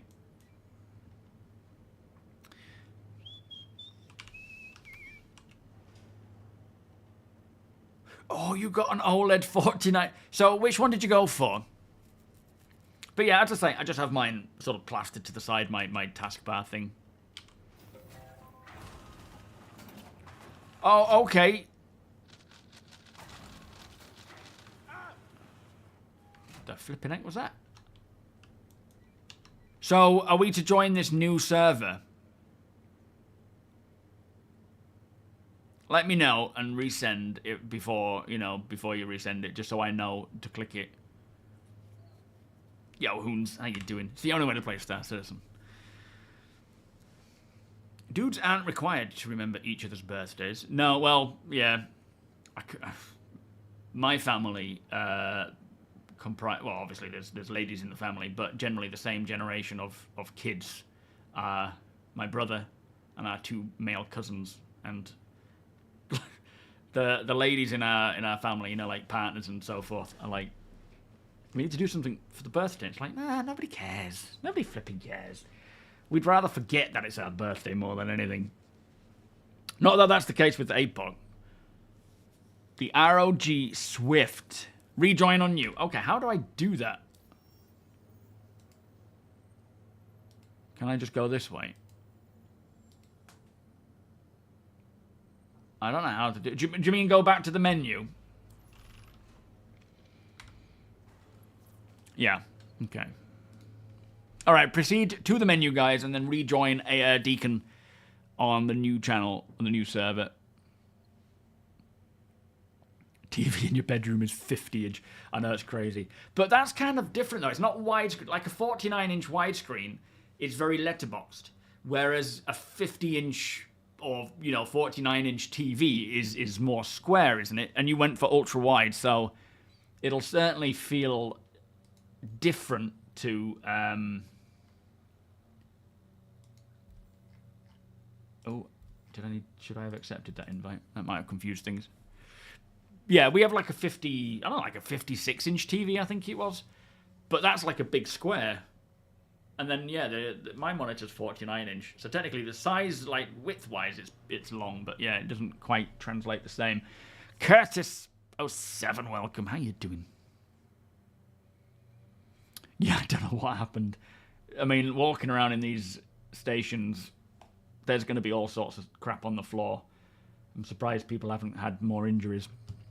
Or sued people in Pyro. Mac Super Ultra Wide. Is that what it's called now? Super Ultra Wide. Alright, let's get to unloading this stuff. Whoa, we are running fast.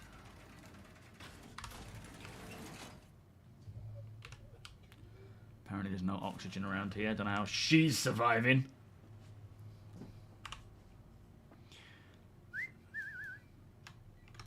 Anyone hear me on VoIP? It's always worth a shot. I haven't tried the PTU. Have you been playing it then?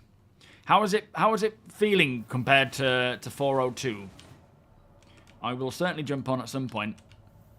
But no, I'm seeing these new gathering missions for Wikelo. I'm actually, the thing that I'm most excited for at the moment is just seeing what missions they bring back or include for with the server meshing update. I'm hoping it's new ones as well, rather than just a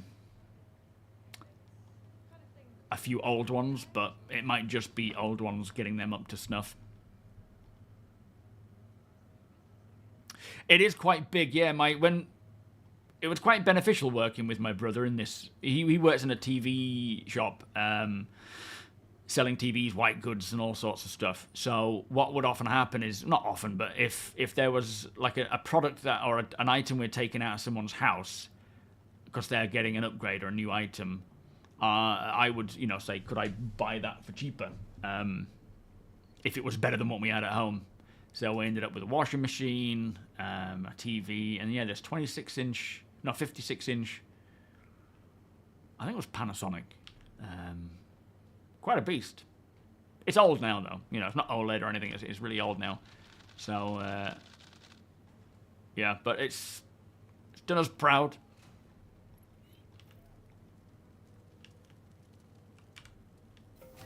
Big floppy, you left.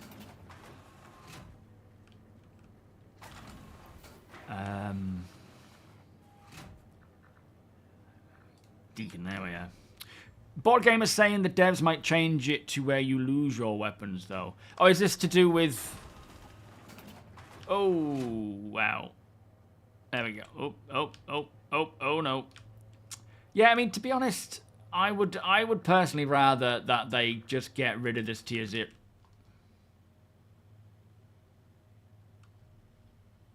What's happened? I would rather they do just get rid of this tier 0 stuff. What the flip? It seems to be the door button. I don't know what's happening here. But that's just my personal opinion on it.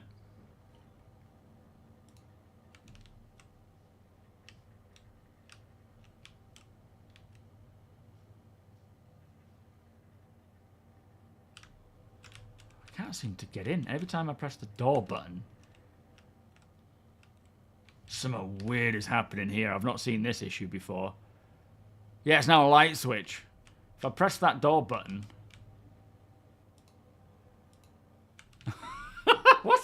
What's happening? How does this even happen?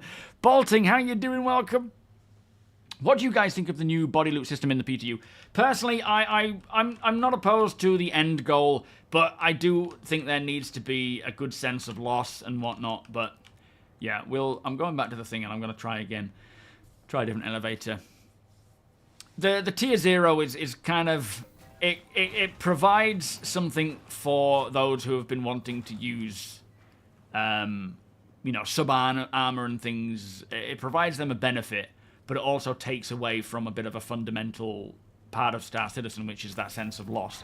But I realise with it being tier 0, it's a temporary thing anyway. So, it is what it is. I'm fine with it either way, but personally I'd rather they didn't have tier 0 and they just waited for tier 1 too. But, whatever, Oh, man. I can't even get to your hangar. Need to store and unstore. Okay, what I'm going to do is take off in my ship and see if...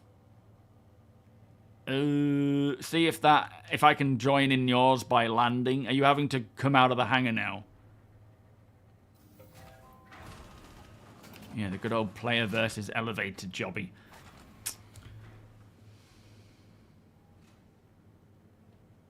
Yeah, that's true, Ferk. Some interesting player data, like behavior data to gather from tier 0 and well, all tiers, really. Windows 11 can't move the task. Really? Are you sure? Because I'm on Windows 10. Oh, man, that would be a problem. Hang on.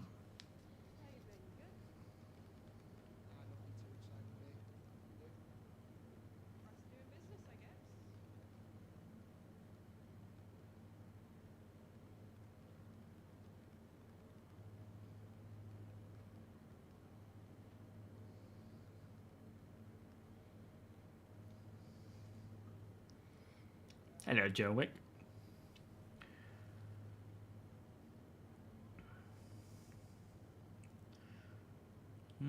Yeah.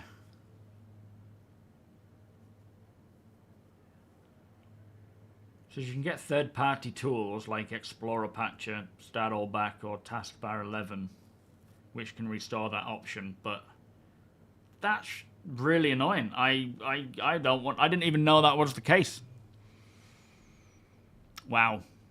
That's awful. Had a look, but can't see you guys in the server. Got some salvage I need to run to Pyro, so we'll crack on with that for now. Hang on, let me just see if you're in my friends list. Try sending me an invite. If you're in the menu, try sending me an invite, and I can... Then at least we can connect and you can join this server.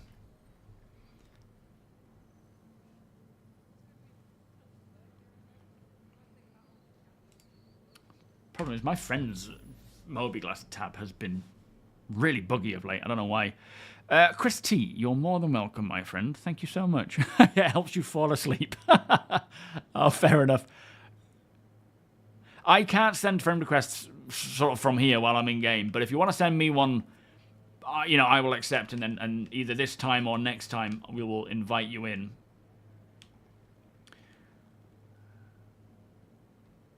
I don't know, but I've not used Windows 11, but it doesn't sound good.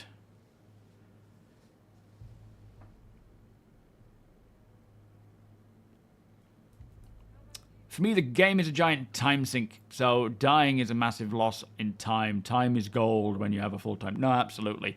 Yeah, it's kind of... we're trading one thing with another, and obviously everybody's situation is different. Like, for me, I do this for a living, so... For me, it's kind of like I would rather have that that punishment system because I have the time to get back to it. But for people who can only play for like a little hour, like an hour to either side of the day, it's oh flip, it was there. It's not as easy. So there's a trade-off either way, isn't there, with this whole tier 0? But oh, sorry, Galanth. Oh, I've already pressed it, mate. But, you know, I'm over it. I'm sure eventually... Like, at the end of the day, a tier 0 is just a temporary measure that will be changed. So regardless of who likes it, who doesn't like it, it will change. And that's what matters. Alright, guys, I'm in. Is it working again? Or are we still having to do stuff? Yeah, my in-game name is Ryan SMB. Ryan, Ryan SMB. Nighthawk, how you doing? It's getting there, yeah. There's still a few bugs, though. Oh, frame rate is taking a bit of a nosedive here. For some reason. Let me just check to see if any NVIDIA things are on, causing it. Nope. Okay, that seems to have resolved it. Whatever that was. Yo, Volta, how you doing? 07.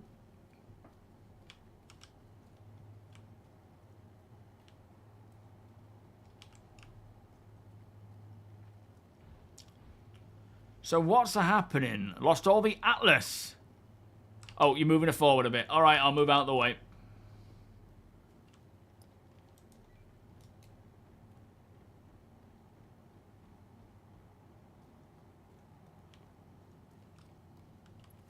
Yeah, absolutely. Oh, there you are, Stephen. If you can join on me and get into this server, then Deacon will be able to send you a party invite there.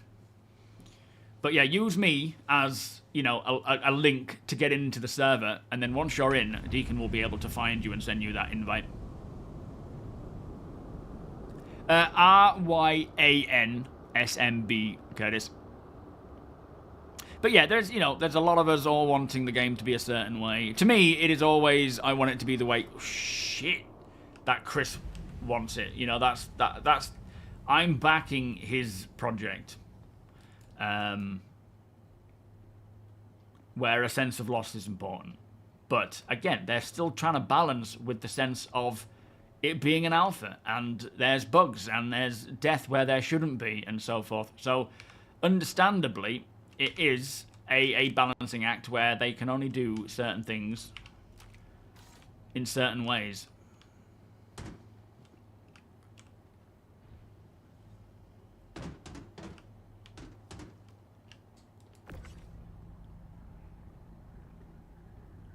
And it is very important to remember that, irrespective of how something is when it comes in, it is going to be very different to how it is when it's finished. And it might not be, and it most definitely won't be, ideal for its first or maybe even second, third implementation. Like, even things that are quite well refined now in Star Citizen are still not finished. There still needs to be a lot of other things to be done with them. So, yeah, it's just an ongoing thing. That's one of the reasons why I don't get too overly concerned about stuff and, you know, lose my shit when something changes that I didn't want, is because it's going to be temporary and it will change.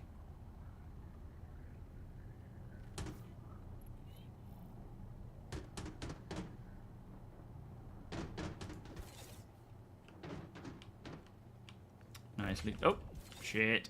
Hopefully I haven't bugged that out.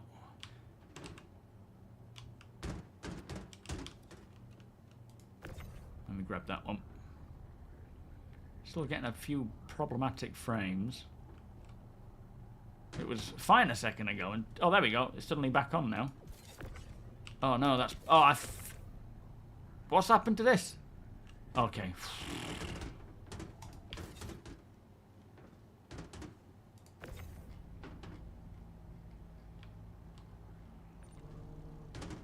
Yeah, Ryan SMB, that's it, Curtis.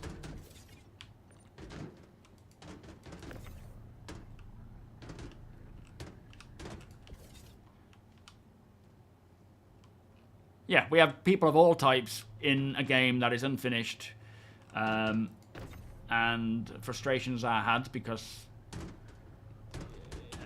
the game can be a lot of fun, but then when it breaks, or when, you know, you get killed by a murder hobo where there's nothing you can do about it, it's just in their favor for that moment, it's just the way it is, and it'll get changed. The other day I got destroyed by I think it was a Taurus or some Connie. I was in a reclaimer. I was flying down to, I think his name was Daddy O or Daddy something. I was flying down to, hang on, what's going on here? Oh shit, am I putting the wrong stuff in? Sorry, hang on, Binks. I think I'm just chucking stuff in without really thinking about it. Yeah, I was at a settlement, not a settlement, an outpost, and I was just looking to do some salvaging, and a Connie came in because there was 2 NPC bounties to take on. So I assume whoever this was, they started attacking me. This constellation came in, who was red. It was pirate, but I assume it was his bounty. He came and took them out, and then he sort of started traveling away, and I put in chat, thanks for the assist there, because I could have been killed. And then he came back, just missiled me with distortion missiles and let me fall out onto the floor and blow up. And I was like, right, time for a break. It's just the way it goes. It happens to me, it happens to everybody. 1 RMC, 1 CM at the time. Oh, have I overdone it? 1 type of each at a time. Okay.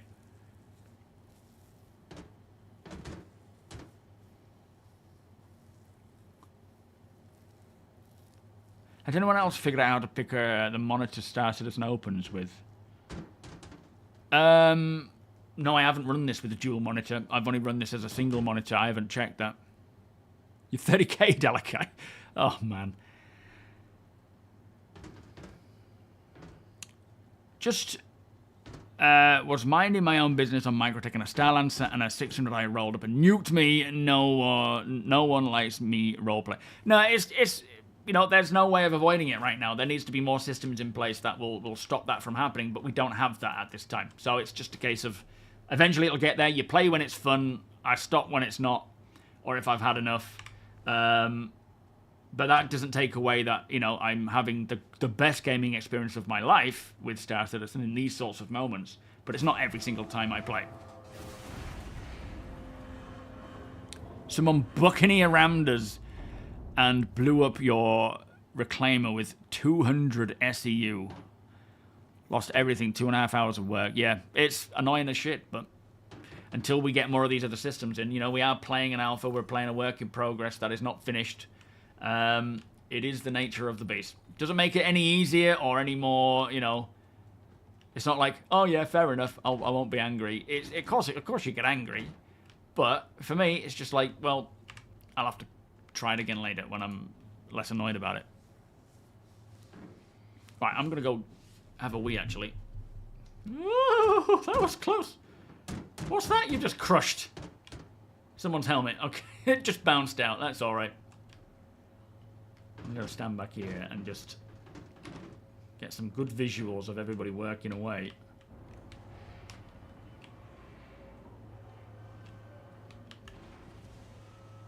Oh man, look at this view. Flipper-doodah. Right, let me go and have a wee. Look at this. See, this is the thing. This is what's different. This is why we keep coming back. We are playing a work in progress where there's barely, you know, there's still many more systems to come into place to stop that kind of crap happening, or at least make it harder. And they'll get there. But in the meantime, we have to stop-start based on our mood and how we feel about it. Right, I'll be back in a sec.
Just imagine when we're base building and you have all this stuff coming and going, like ships constantly moving back and forth, bringing cargo and resources. Yeah, I'm like a supervisor. I have no idea what's going on or what we're loading in, but yeah. I know they've got it in control. I don't have any missions up, so I don't know what we're supposed to be putting where, mind. Plunder Island, how you doing? Thank you for the follow. And TOBII, thank you for the follow as well. Did I say thank you? Oh, there we go. So, what we need is...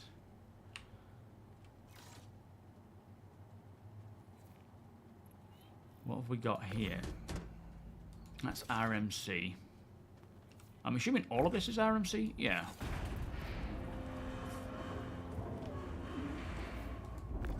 7. How many do we have here?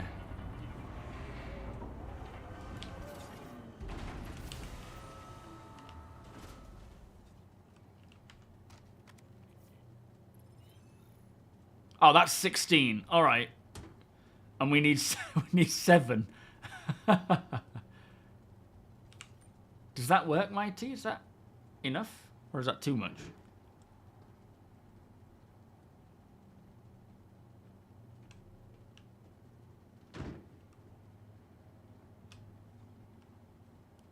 Well, there's still a lot of things in place right now that make it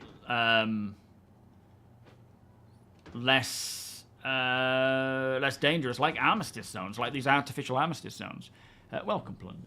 Eventually, they'll be gone, but there needs to be more systems in place to cater for that, right? Rab Sonic, how you doing? Welcome. Yeah, the Polaris. It's got a ton of RMC and stuff in. Oh, I see. We need to do the small missions 14 times to complete 2,800 points. So I take it this isn't all the cargo we have for this job. There is still more to go back for. Yo, Shift McGee, how you doing? Welcome. Oh, 7. It will be nice, but the pirates will be a huge annoyance. At the end of the day, you know, it's a bit like an ecosystem is Star Citizen, where if you take something out or alter something in a slight way, it can have a big knock-on effect to unbalance everything. That's more about the end result of what Star Citizen is going to be, where we need pirates. We need all these different types of gameplay and people and so forth, because that's ultimately what can create a lot of that gameplay and make things make sense. It shouldn't be a walk in the park all the time, nor should it be a constant battle all the time. It needs to be all things varied based on whatever factors. But before we get to that point, those systems need to be made, they need to balance, they need to test this stuff. This is one of the big benefits of playing an alpha and playing this work in progress, is that they can see what people do and how they do it and balance accordingly, which you can't do unless you've released the game in most cases, or at least had a weekend beta test. This gives them a lot more data to run with so that they can determine what the best course of action is for what they need. More than 2 shakes is a sin. What happened to we? What about I just waft it around? Adventurer J, how you doing? How many bugs will pop up when they add this and they fail to fix said bugs? They need to get rid of Chris Roberts. Oh, God.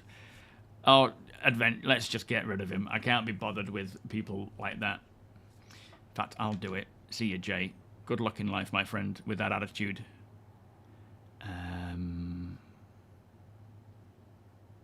Hide user? Can we just ban them? How do we ban people? Do we just hide them? And then we just hide them. Is that right? Yeah, there we go. Yeah, that kind of perspective and talk, not welcome at all. Alicat, how you doing? Oh, 7, welcome. That's the problem with the internet. Yeah, just toxicity. They can say whatever they like, regardless of whether it's true or not, and I don't know. Disposable Hero, how you doing? Welcome. So we don't need any more for this one. Right, hold on. Let's pull those ones out.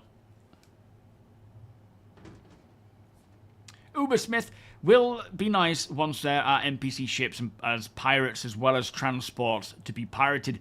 Need to have options to do piracy as PvE as well as PvP. Yeah, that's another very good point, actually. When we get NPCs capable of traveling around and delivering goods or acting as pirates and boarding and so forth, that's going to add a lot more content for other people, for pirates. You know, pirates who would just target players because that's all they come across. If there was an NPC caterpillar flying around with a ton of cargo on board, a player pirate would probably see that and go after that, which means the player who would be doing a similar thing, you know, a little bit off to the left or to the right can get away with being fine. So that it adds a lot more diversity and things to do. What are you doing? But yeah, we need to get NPCs capable of moving around. One thing they have done is armed, in 4.1, they've armed NPCs at settlements. Probably mostly to take on the Copian dogs, because they seem to kill everyone. Are we alright, guys? What's happening? But also, that will be slowly helping with fighting against people just killing for the sake of it.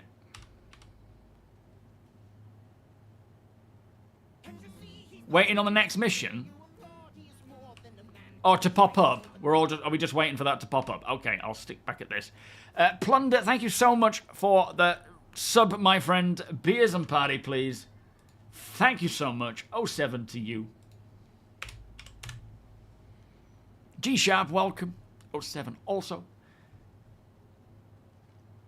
You've always found that more than 2 shakes and you're playing with it phrase a bit gross. Yeah. No, true. Well, you know, TMI, I use a bit of tissue, in fact. So, there you go. Very clean. You're in-game and ready to go, APOC. Excellent, my friend. Whereabouts are you, then? Are you at New Babbage? They've harmed NPCs because you've been doing non-lethal takedowns and stealing their clothes. Oh, fair enough, Deke. No, fair enough. Lister, how you doing? We'll just take on whatever we can take on and load up and unload whenever we need to. It's all good.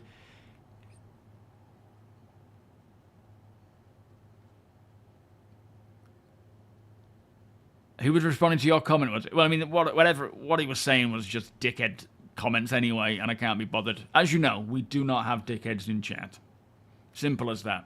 He can say what he likes, act how he likes, but he's clearly a dickhead, so he's gone. As an EVE player, I very much enjoy the sandbox nature of Star Citizen, but some base rules will be nice, not too many. Yeah, you know, they obviously need to bring in a lot of rules and regulations, but not restrict it in a game way. Like, every planet, every location will have its own rules and regs, and yeah, some of those might be you're not allowed a weapon in this location, but you are still able to draw a weapon. But you will be taken down probably quite quick in certain areas. Like, I suppose, as an example, you go to somewhere like Terra and walk around Terra Prime and draw a weapon shooting. There will be turrets, there will be NPCs, there might even be players enforced to, you know, to take these people down. They may put a couple of people down, but they'll get revived. Whereas in somewhere like Pyro, someone draws a weapon, it's probably fine to do so, but you're still likely going to be a target. But yeah, even Pyro has enforcement and rules from the various gangs that are not enforced yet. So there's plenty more to come in to balance that stuff out. Oh, shit. Okay, yeah, good point. I never thought about that. Thank you, Deacon. Thank you, sir.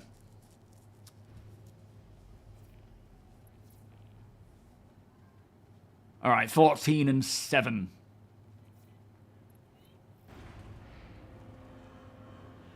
I haven't been able to get tin for the big mission, but I have the pressurized ice. If you want it, can give it up. Looks like welcome, Tiberius. How you doing? You can, yeah, you should be able to mine tin. I don't know where though. Personally, you found it on Ignis, have you? So in the Pyro system, you've got to come through to the Pyro system to get it. Do we need ice? Not ice. Yeah, do we need ice, guys? Ice, guys.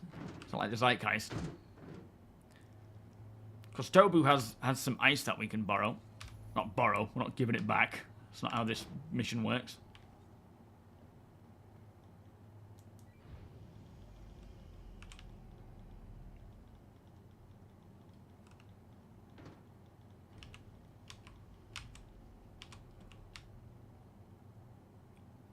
I'm liking this. Getting these missions complete.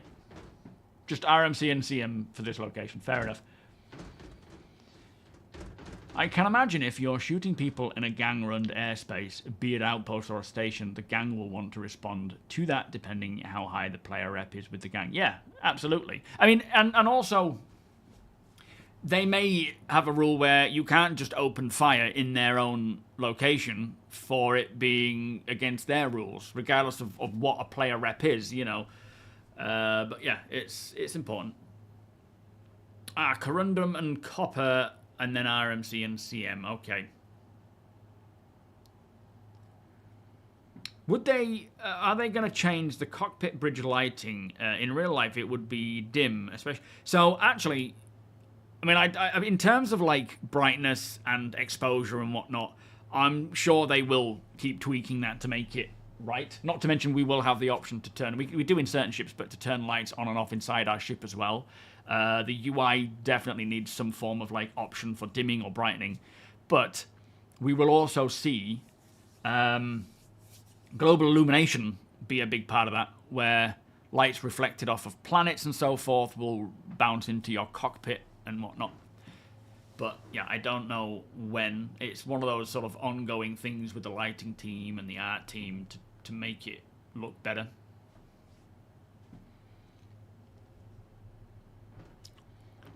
Yeah, mining is actually a very relaxing process. Same as salvaging.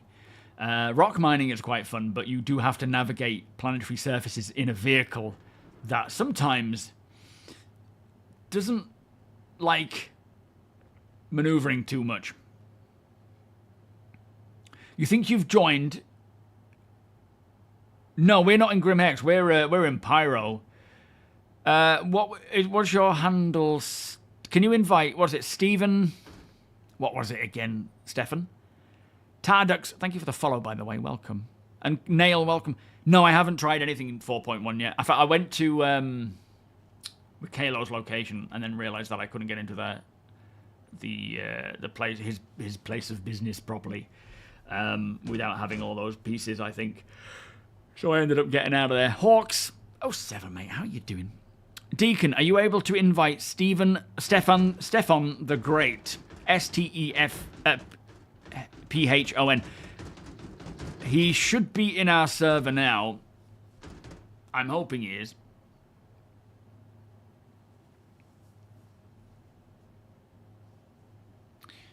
If Star Citizen... Oh, thank you. Boop. Thank you. I'm just keeping some good views on this so that people can enjoy the look-see. Very nice. If Star Citizen were real life, I would not be a Han, a Luke, or even a Leia. I'd be as far from the combat and galactic war as possible. Yeah, me too. I'd be, yeah, I'd probably just be working in a local bar somewhere. Yo, Sketto, how you doing? Welcome. Yeah, nice mining changes. Nice to see some mining heads on the rocks now being changeable. What's happening with the bags then? Are they all the same bags that can just be bought and interchanged, or are there some variations between the bags? A farmer, yeah. In fact, one thing I do want to do in Star Citizen is be a farmer. Just when I'm not fighting the other wars, I suppose. I suppose, though, as well, in Star Wars, technically you don't respawn, whereas at least in Star Citizen, you do to some degree.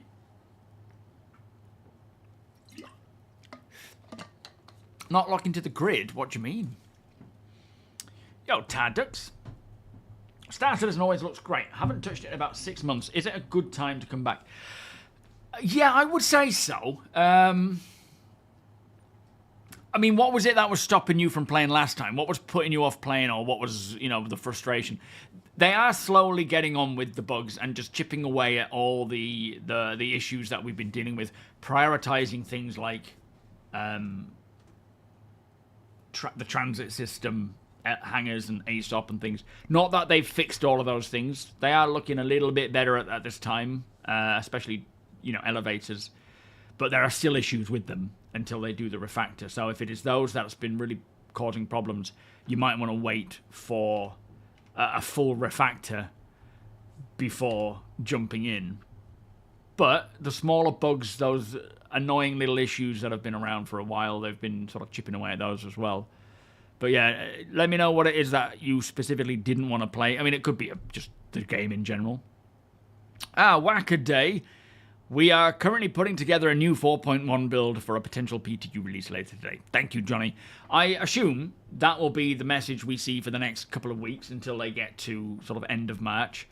Well, we should see by the end of this week open PTU. And then a couple of weeks of testing. Getting 4.1 out to live and then straight on to 4.1.1.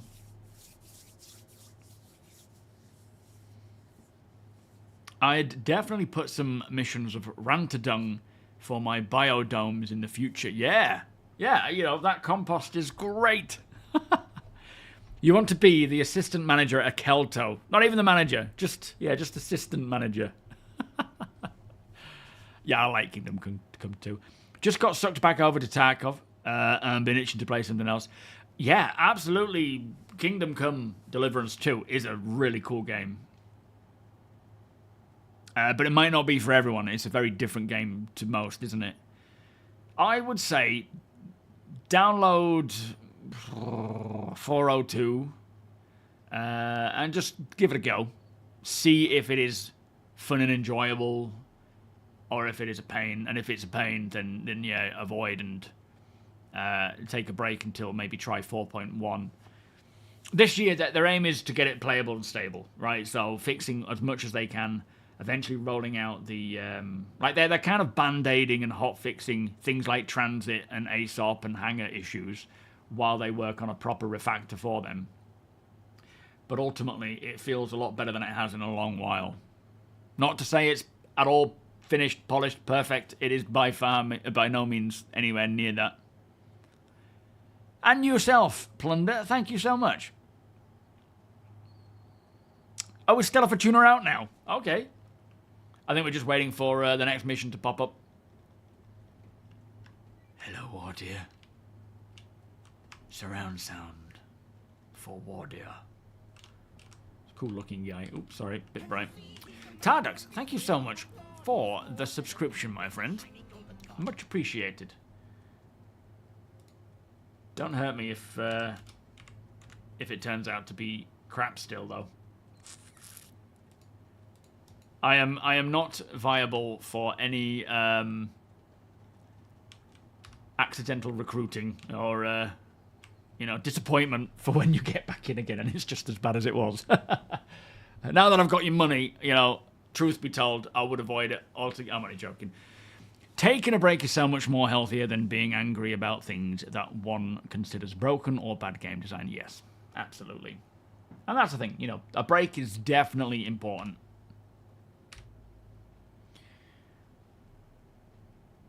They have a sale on the Redeemer, and they put a Retaliator image up.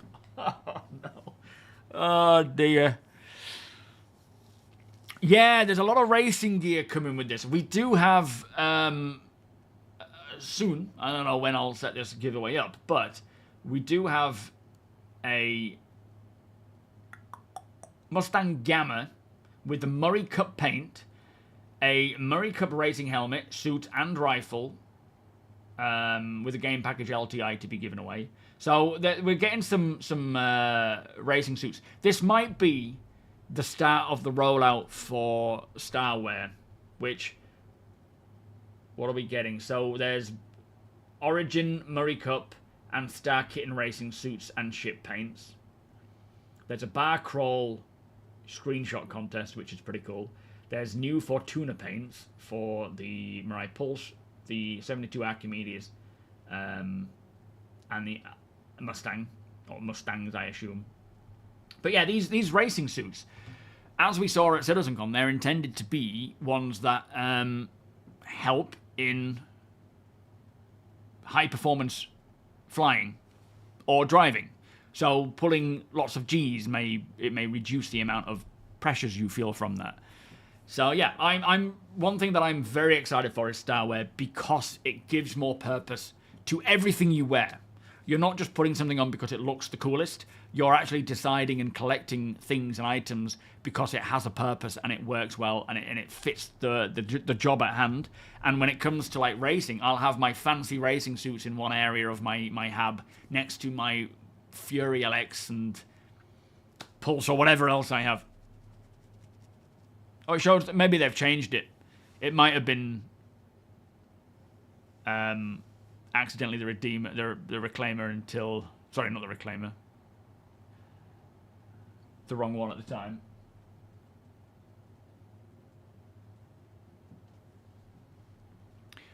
Too many reships.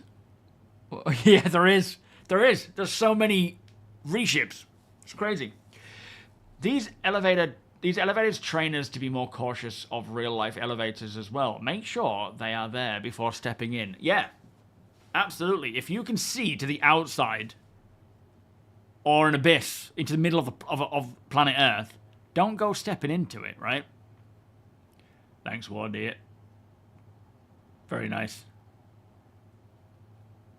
Oh, was the elevator not work? Oh, the elevators... They are working. The only downside is, when they open initially, often there is an abyss. If you go walking into that abyss, you will fall into the abyss. There's no other way to put it. So, hit the door button again, unless it turns the lights off, and just wait for the doors to open. It'll eventually get there, which is a lot better than it was, where elevators wouldn't work and you'd just be knocked out of them. Although it did suck me into the elevator recently in 402. Where it hadn't done that in a while. You know, like as the elevator's coming, it's some sort of like, it just picks you up on the way, and then you're like jolted into the elevator. Oh yeah, they'll definitely sell the MSR again at some point. To some back rooms, yeah. We all want to visit those back rooms. Who knows what's there? What's that? Is that the Redeemer Retaliator thing? I wonder if they've just suddenly seen it and been like, oops. Oh yeah, that is the Retaliator. And there's an angry paperclip. Oh, what am I looking at now? Oh, is it on sale now, the MSR? It should be on sale now. So we are at Ruin Station, Stefan. We're at Ruin Station, mate. Where are you? Can you see our markers? Are you in the party yet? Because I don't think I can invite you into the party.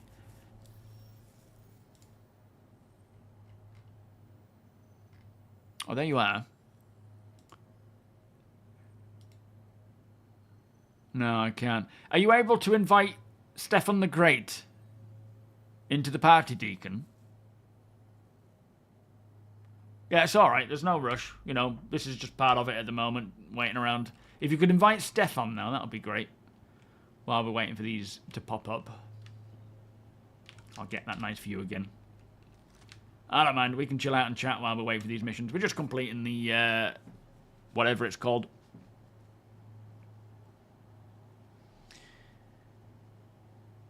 Actually, a decent green livery for the MSR. Most of the available ones in that ship are garbage. Yeah, I'm not a big fan of all the different liveries.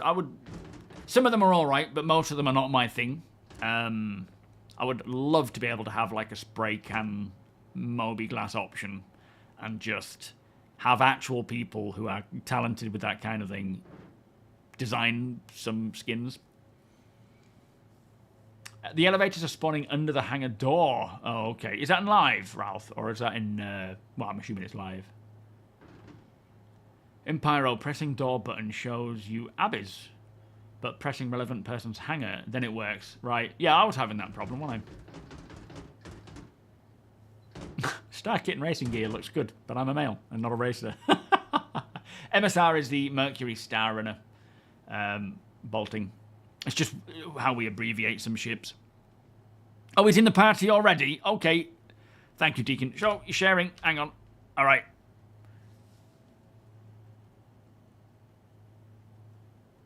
Oh, is it? Yeah, there we are. Thank you, mate.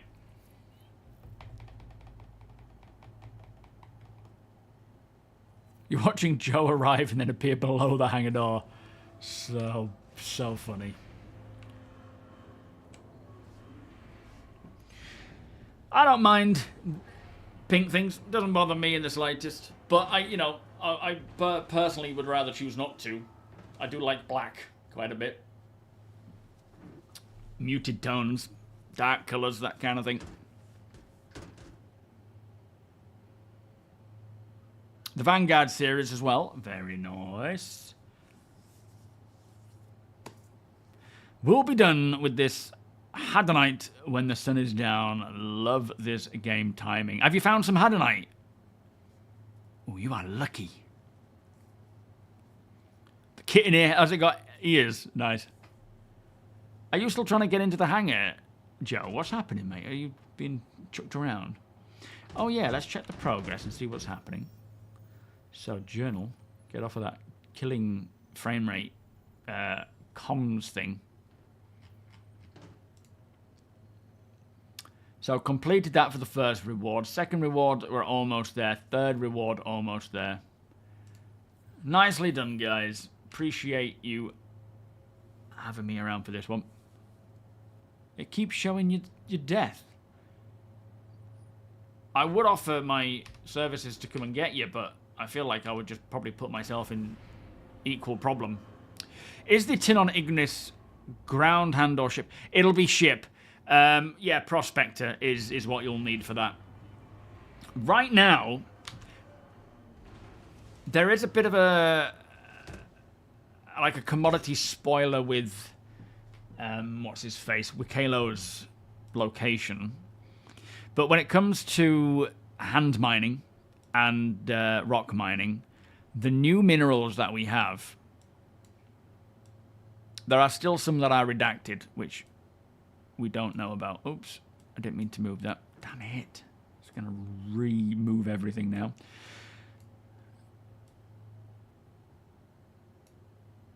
Someone broke into his station? What do you mean? What, into his hangar? Who are we talking about here? Into Joe's? Yo, Jacob. What are we talking about here? Who's broken into whose? Oh, I see, I see. Someone broke into his station. Yeah, I saw Moff's video showing the interior because he managed to glitch through the door. And there are so many really cool, like, what would you call them? Like a curiosity inside. Sharing mission, roger, hang on. There we go. Nice one. Yeah, there's a lot of, like, weird curiosities inside, which hopefully is stuff that we can get ourselves.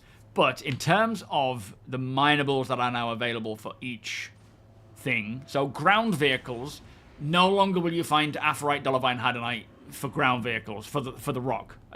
They call it ground vehicles. There is just the rock and the rock DS.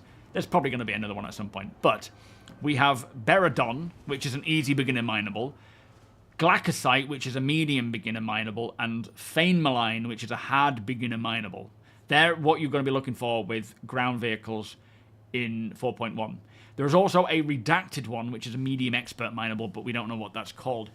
There is, for FPS minables, we have Aphorite still, that's easy beginner, Dolovine's medium beginner, and Hadonite is hard beginner. So I assume they've adjusted certain, parameters of it on how you need, like resistance and instability and so forth, just to make one generally easier than the next. Again, if you're good at this stuff, the levels mean nothing. It's not like, you get to level 10 and now you can mine hard beginner minerals. You can do it anyway, you just got to practice. But also, Janelite is medium expert. And then it says there are 3 redacted minerals, 2 of which medium professional minables, and then the other one being a medium expert. And there is a commodity that Wikalo asks for. I think it says 50 of them. So 50 whatever gems will get you a reward. But I don't know. I can't remember what that commodity is called, nor do I remember what it actually will give you. Yeah, I checked it a second ago, Deacon. We've got a few more to do, but yeah, it's ticking it down. Rixla, how you doing? Polaris. Coffee Lane. What's that, Shepsky? I do need to go and get a coffee, though, actually. CEO of Bread, how you doing? You got this game about a week ago. Can I join the group? By all means, my friend. If you can send Deacon so DECAN_Frost a friend invite, and then when he gets a second, he'll be able to send you that invite to the party, and then you can join on us. By all means, we'll help to show you the ropes and whatnot. Welcome, by the way. We don't have exclamation cult on that side. I need to go and set that up. You're at Pyro Gateway, not in Pyro yet. Okay, yeah, you got to jump through, Stefan. You got to jump through to Pyro first. So good luck with that. Just kind of try and stick to the middle. Yeah, he's one of us. Oh, new mineable being coffee. Oh, no, it wasn't. It wasn't. What was it? That would be nice. I wouldn't mind mining coffee. Yeah, I'm going to go get a coffee, actually. I'll try and be quick so that there's no, like, missing of these. I think I just missed it. Hang on.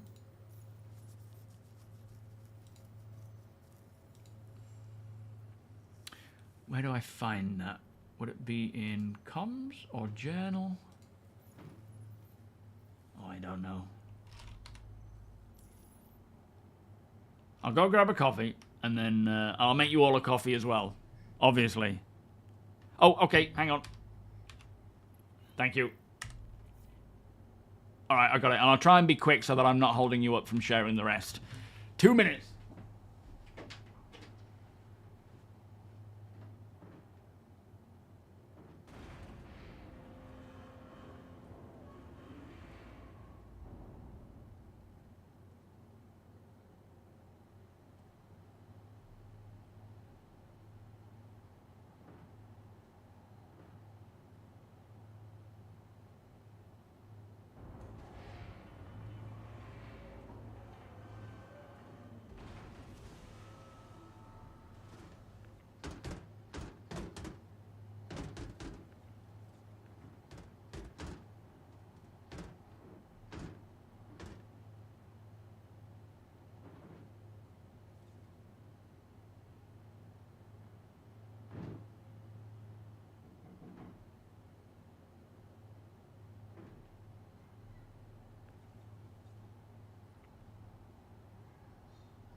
Oh, sorry, guys. Hope I'm not holding you up. Oh.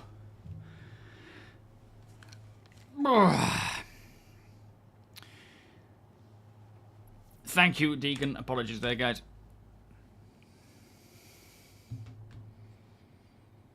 You got killed? What happened? Did you die going through the wormhole? Just received a new Amazon order, which is for one of those hand pull blenders. Only small, like this big little hand pull blender. The plan for the next camp is to do a pesto while camping, which should be nice.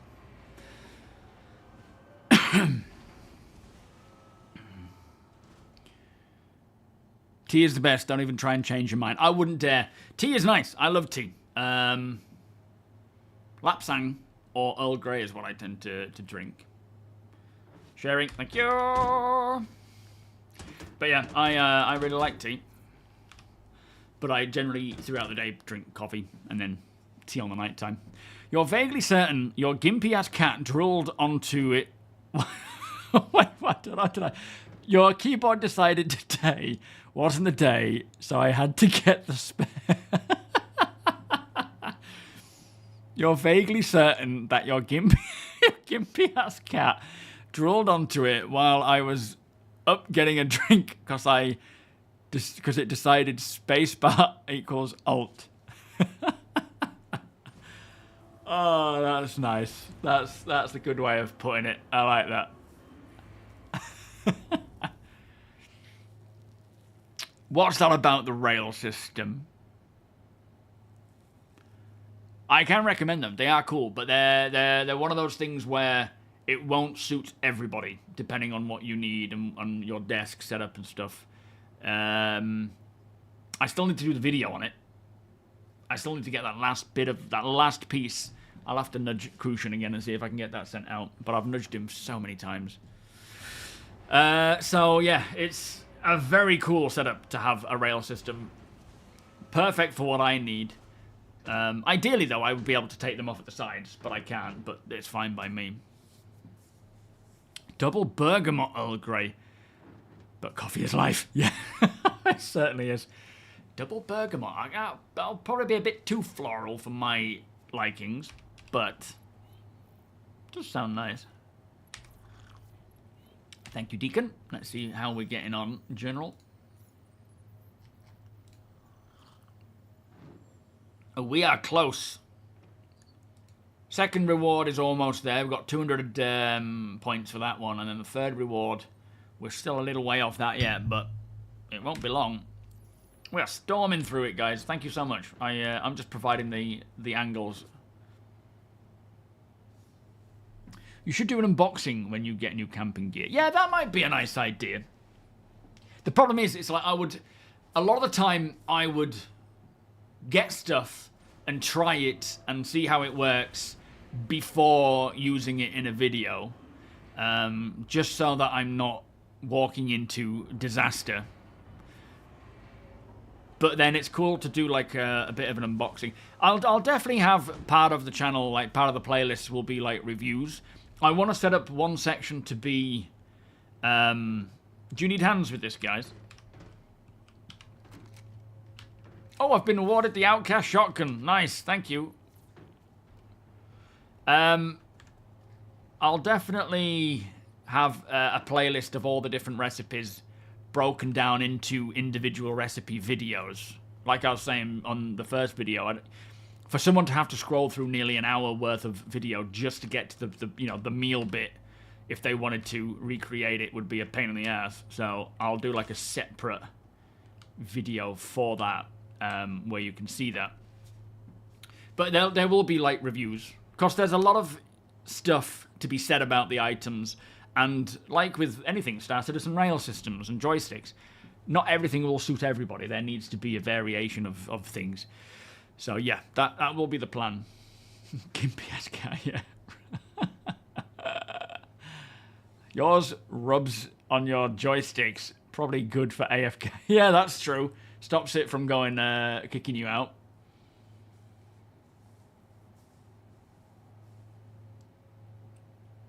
Oh, a G915 from, what do you call them? Thrustmaster. Is it Thrust? No, not Thrustmaster. Logitech. Everything all right, guys? Mod Massive, how you doing?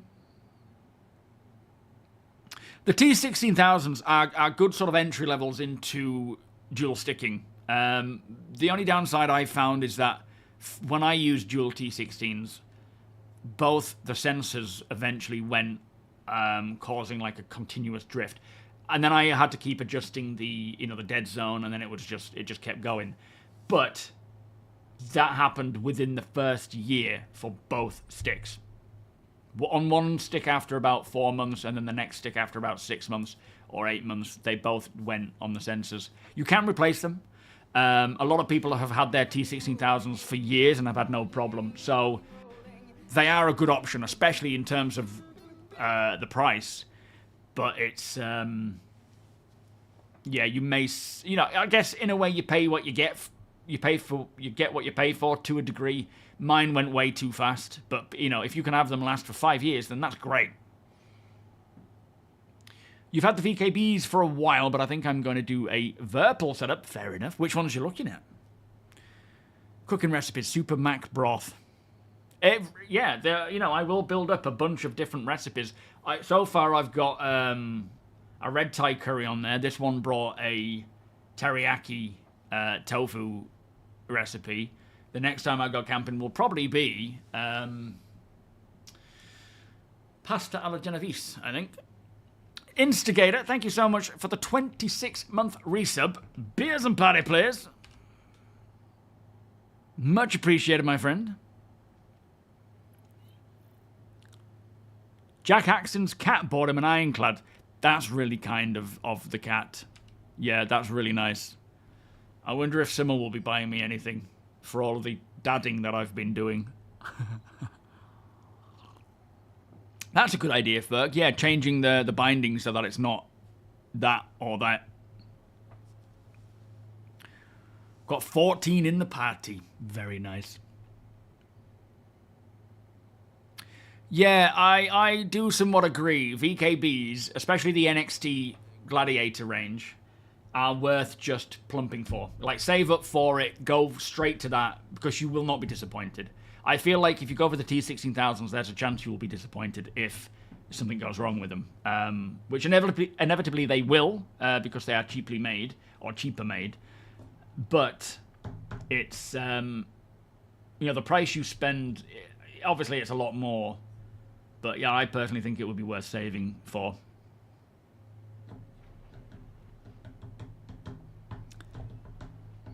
How much are the ones? So I don't know how much they are all in all, because you have the stick and the base to buy.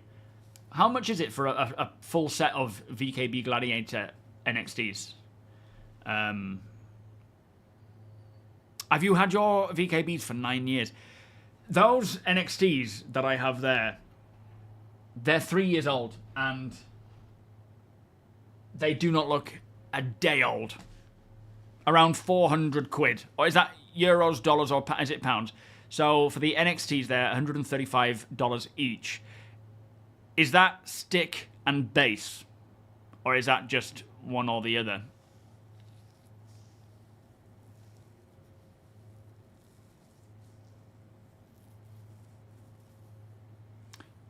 Looking at the Twin Constellation Alphas or the Mongoose. Oh, that's some high-end stuff there. Super Mac and Cheese, Super Mac Nuggets. There's a lot of choice there. So henceforward, hot Thai curry shall be called the SMP Thai curry. Fair enough.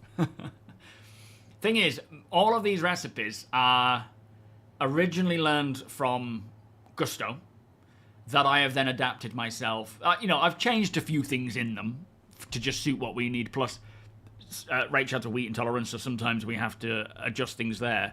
But also then set it up and adjust it for for camping.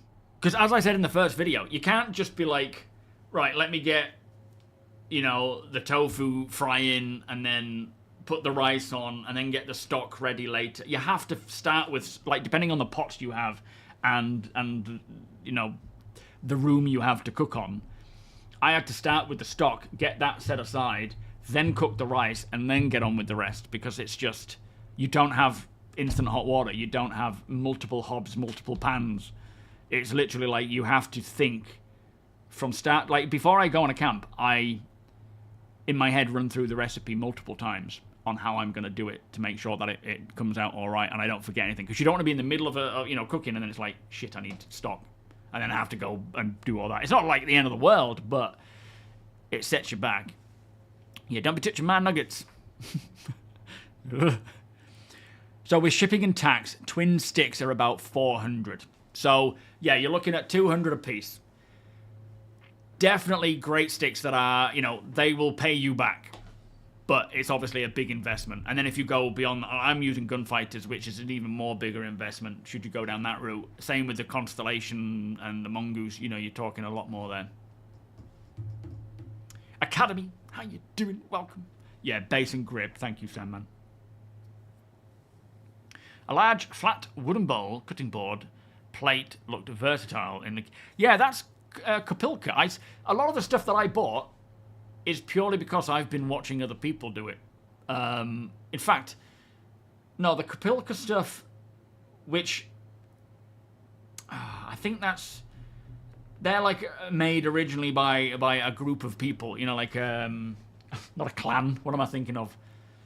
A culture of people from, I think, like Maori or somewhere like that, who make these bowls out of like plant fibers and things. It's crazy because they're super solid. And they're really handy because you've got the plate that's quite good as a chopping board, and you've got the bowl, which is just so ergonomic for holding stuff. But yeah, things like chopping boards and most of the stuff I pre-prepare and use those human gear stacks. Now, they are just a game changer for me. I watched a guy called Hike Camp Cook, who's quite a big camping YouTuber in Canada, I think. And he had these really tiny little screw lids, screw pots that just sort of click together. And you get them in small, medium, large. And they're great for putting in spices, stock, all sorts of stuff. If you can prepare it at home, or not, just, you know, somewhere to store it to bring it later. Really handy. But now that if I do like an overnighter close to home, in like a forest, I can just do it all while I'm camping.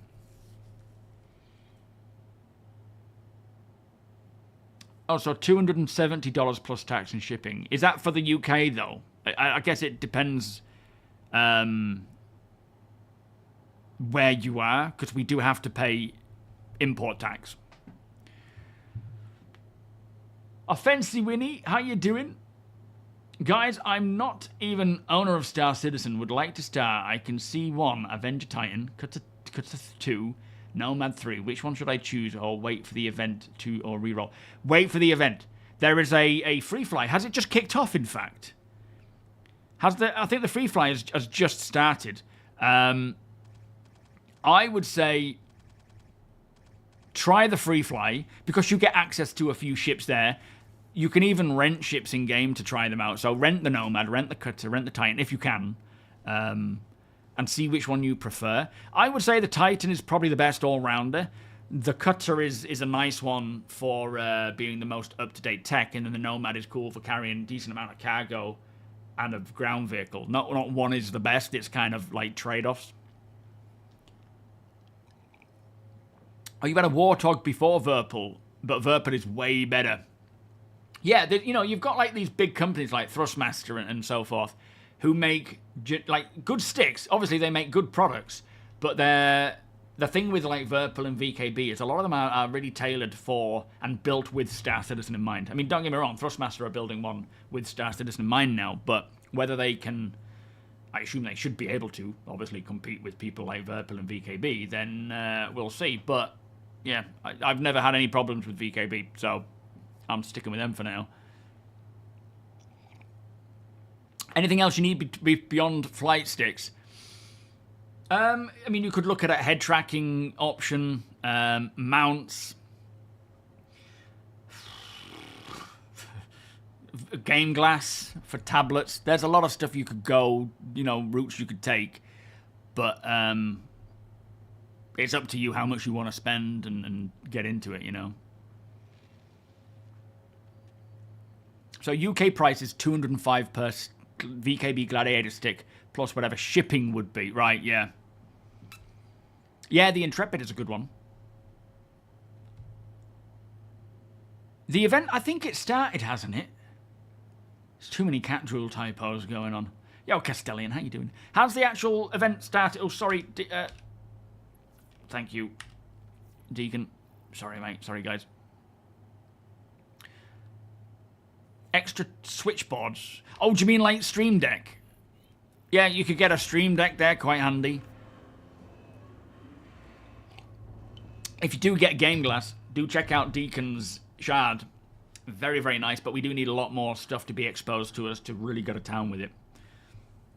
And also, do use my links, because you can get some discount and a kickback for me. But don't buy TOBII yet. It's been a while since they've had a sale. Usually their sales are almost every month. If you are looking to buy one, wait till there's a sale. I'll let you know, and then you can pick one up at like 20% off. I think the price is going up in America as well, unfortunately, due to sort of China import tax things. Entspeak, how you doing, mate? Apologies, I almost missed you there. Joseph, welcome also. Off the top of the afternoon, been watching your videos for a while. Just want to say keep up the great work. Thank you so much. Apologies it's taken me this long to respond to you there. Thank you for watching and joining us here as well. So the Verpil left stick and Warbird base is around 380 with shipping. Oh, are you getting the throttle deplorable? Is that what the STG is? Let me know how you find it. $219. Not a bad price, to be fair. So you have the VKB SEM, FSM, GA, and World War II THQ. You use them all while flying. Still have plenty of buttons that I don't use yet. Yeah, I have the SEM. Is that the same one? That one, which is cool. I just need the mount for it. I need that little thing to mount on my sticks. Oh yes, Verpil have got yokes, space-specific yokes. That's something else to consider. If if you've got the money that you want to spend on this kind of thing, I think what we will see, especially with the flight model updating, is ships that use yokes, bigger ships especially, not necessarily the the 300 series, but big ships that use yokes are probably going to be very beneficial to use a yoke for that finer controlled movement compared to sticks and throttles. Especially when it comes to things like passenger transport, because although with a stick, dual stick, OTAS, whatever, you can do micro movements easily, especially with the more higher end sticks. Very fine movements. So you shouldn't be, if you've got, like, for example, I've got gunfighters, there shouldn't be any need for me to use a yoke outside of it's going to be cool. But having that kind of movement where you're not throwing people around inside the ship is going to be very important when it comes to passenger transport for NPCs, like PvE passenger transport, because these NPCs will have preferences and not want to be thrown around, right? So Verpil have kickstarted a yoke setup for, is it 3 different yokes? You plan on getting a third printed mount for the blank center of the yoke to add old phone with, oh, very nice. Yeah, good idea. But yeah, so check out Verpil's yoke stuff. I'm so happy that someone has finally created a yoke for 6 Degrees of Freedom, because beyond that you've just got normal Microsoft Flight Simulator stuff where it doesn't take into consideration that you're in space. If you have a tablet, I think Game Touch controller is better and so much cheaper than GameGlass. Well, yeah, either or. But yeah, check out Game Touch, check out GameGlass. They're all really good devices that provide extra options when playing Star Citizen. And they're all the sort of stuff as well where when you start using them, you'll be like, I can't not. Yo, Skulls, how you doing? You just completed your real-life quests. Sounds good, my friend. How you doing? Yeah, no need to apologize at all. Just a pleasure to see you, sir. Yeah, the immersion with the yoke setup. I will certainly contact Verpil about the yokes, because when it comes to something like being a Starliner pilot, can you imagine just taking off, flying out of, you know, atmosphere or through atmosphere, through the storm with your yoke, looking around with TOBII, and oh man, I can't wait for those moments. I really can't. Yeah, they are pricey, our Verpil. I'm sure they're worth it, but you've got to pay to your means, right? Like, don't... If you haven't got a roof over your head, but you've got a pair of Verpil sticks, there's something wrong.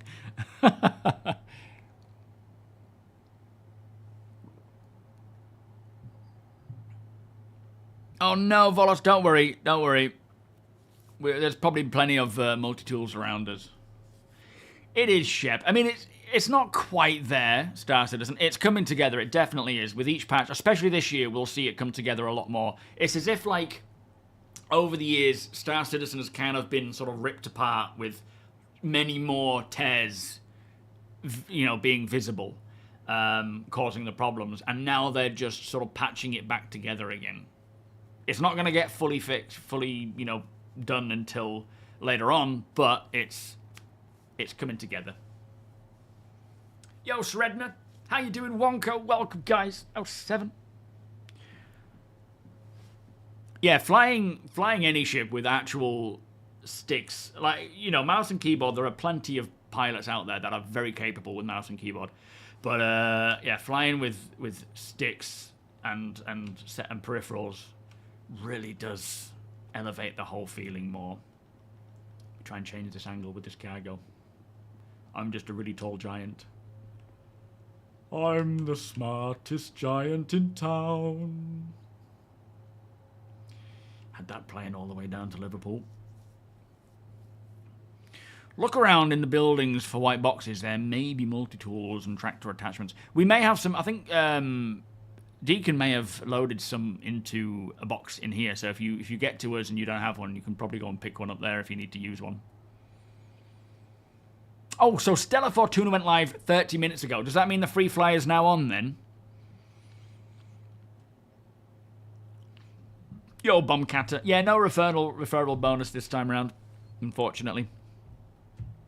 Only game I play now besides Cyberpunk or Elite Dangerous is is X4. And then, yeah, maybe GTA sometime this year. That'll be good. You got sticks for the immersion. Welcome, Huffers. Then I got TOBII because the need to look around was a requirement for me at this point. Yeah, it really is. It's amazing how much that gives. Like, if you are planning to fly, especially with other players, or even mining, salvaging, things that you're doing where you're in areas like asteroid fields or planet side or, you know, around multiple wrecked ships, and having that ability to look, thank you, Deacon, having that ability to look around and actually see what is around you at a glance is very. You don't realize how important. Oh, I need some liquids. Oh, we're almost done. Just 800 left to go. Let me go and get some water from down here. Ah!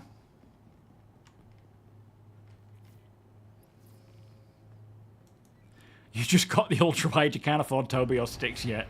Are you not flying with sticks at the moment? Then. APOC.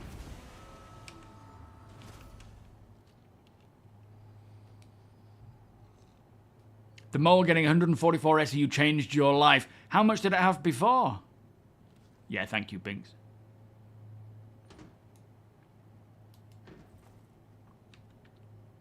Man, I am very thirsty. Yeah, thank you, Wonko. So, yeah, a new PTU build coming today for 4.1. Valve, how you doing? I find myself trying to look around in other games and getting frustrated when I realise I can't. Yeah, the amount of times when I would play Kingdom Come and I would look around and not understand why I'm just looking at my computer or at my coffee machine and not actually at what I'm intending to in the game. I'm joking, of course that doesn't happen. Well, I mean, it does happen in a sense like that. Flipping heck, I'm thirsty. Oh, it was a 96, was it? Yo, Ghost, Cruise always. We don't drink anything but Cruise in this group. Welcome, by the way. How you doing? Yeah, my FPS. It comes and goes. I think it might be just partly to do with the Polaris, or I don't know. But it gets really bad, and then it suddenly comes back in again. We'll be looking at getting that new PC sometime soon. Been chatting with Deke about the 9950 and whether it's worth it over the 9800. No, we can't afford the Patambu juice. That's for the fancy ones. Dark Cruise has the best flavour. Are you going to yoke with the Polaris? Ironclad Assault and Kraken. It would be nice to be able to have something that you could just kind of like yoke. And then sticks. And then and yoke again. That would be kind of handy. Got to use some tape and glue to make it work. Oh, you're fully mouse and keyboard? I didn't know that. That explains why you crash all the time. Ah, that makes sense. Dual sticks, yeah, pedals is one thing. Full body workout, yeah. It's not relaxing playing Star Citizen anymore. I think everybody loves the Cruise Lux. That's true, Apoc. You, yeah, you haven't crashed in a good long while. I will let you off.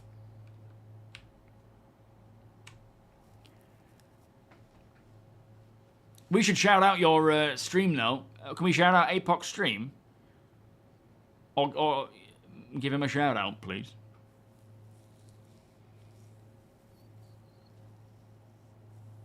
Thank you.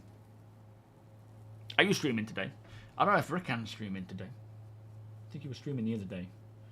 I didn't manage to send it his way, unfortunately. Nico. I love Nico. Such a dude. It was so fun playing as Nico. In New York. Just slap a stick on the side of the yoke with duct tape. Yeah, and then just sort of swing it around out of the way. Fizz. A bit of fizz. True scraper's drink. Taste the nectar. Taste the nectar of the galactic blast with the new Nova flavour. Have you stood in Area 18 under the... Oh, yeah, it's Pete on today. Under the falling visual effects that bounce off. Brucey, yeah, gotta play bowling with him. Yeah, I love that game as well. When's your next stream then, Apoc?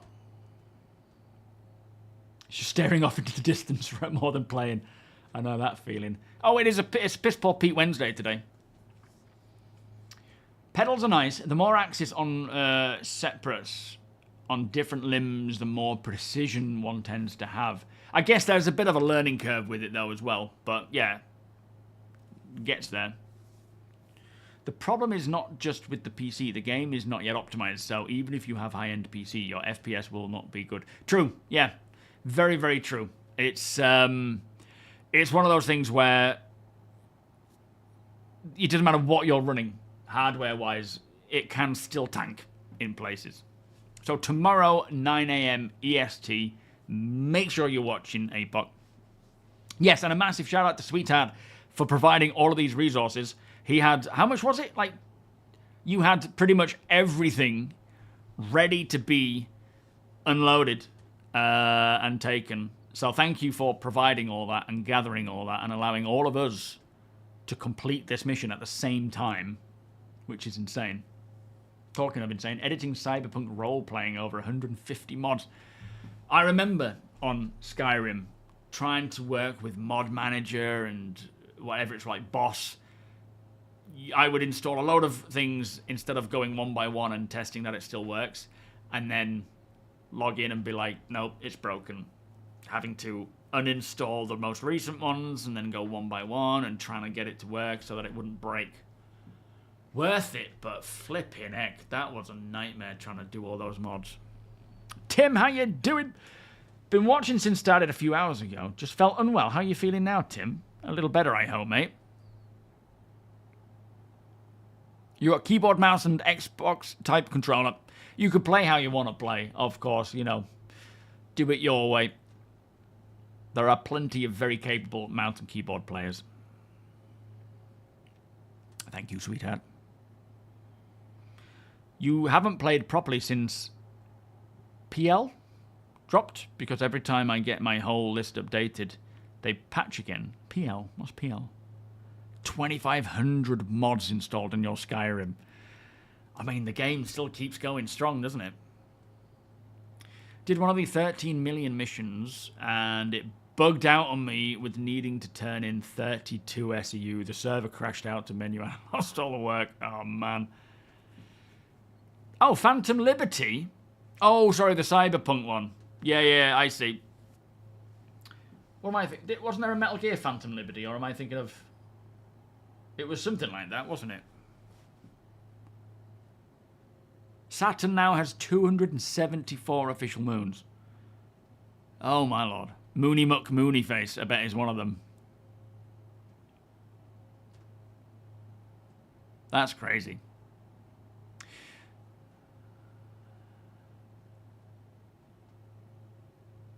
Phantom Pain.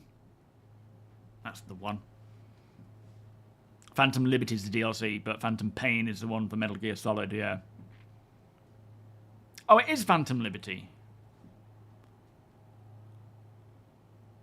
No, I haven't tried Track-IR.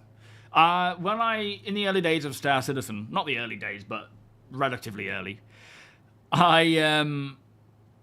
so when I was doing Arena Commander stuff, I think FPS, no, it was around Korea, wasn't it? Security Post Korea. I remember someone telling me to check out Track Hat, because at the time, I couldn't afford Track-IR. It was the go-to head tracking thing. Track Hat was, James, he started that in his garage, which is like a 3D printed head tracker. Very similar to Track Hat, but a bit bulkier, a bit more rough, but wireless. You just Velcro it to the side of your headset, or you could have a hat, and you had to have your old PlayStation 2 camera to do that. And that was a bit of a game changer at the time. And then obviously TOBII came along and just sort of took all of that and made the whole thing better. So I just stuck with TOBII, but Track Hat's another option. Track-IR, if you have Track-IR, I wouldn't recommend bothering with TOBII, because it essentially does the same thing. It does like tracking slightly better, like 1-for-1 with Track-IR, whereas TOBII, from what I understand, there is a slight delay. It's very unnoticeable in most cases, but the benefits being you can track your eyes. You don't have to wear it. It's mounted. You can wear it you can use it in the dark. But yeah, if you're using Track-IR, you probably don't need to bother with picking up TOBII.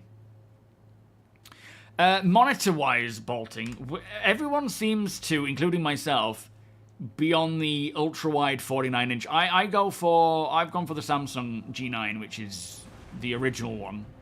There's an OLED version now. Obviously, we're talking quite a bit of cash for this. Apox just picked up a different one, in fact. How are you finding it so far? You forget how many options there are to set up for sticks. I feel this is a weekend job. Yes, Vanin. As cool as it is, when you get new sticks and peripherals and things, yes, it really enhances your game, and it makes it so much better, but there is a lot to do. Like, you're not just talking key bindings for, for each one. You got so many different.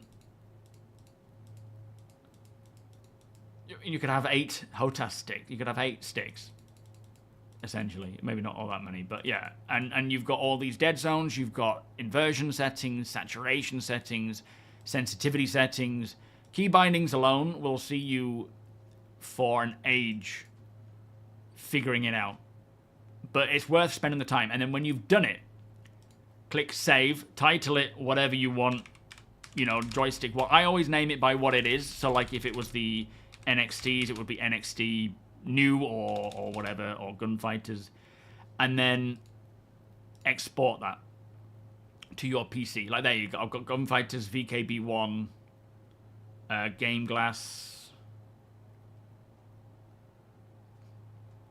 And make sure you export it and save it to your desktop, so that if there is ever a wipe of your controls, you're not having to redo it all again.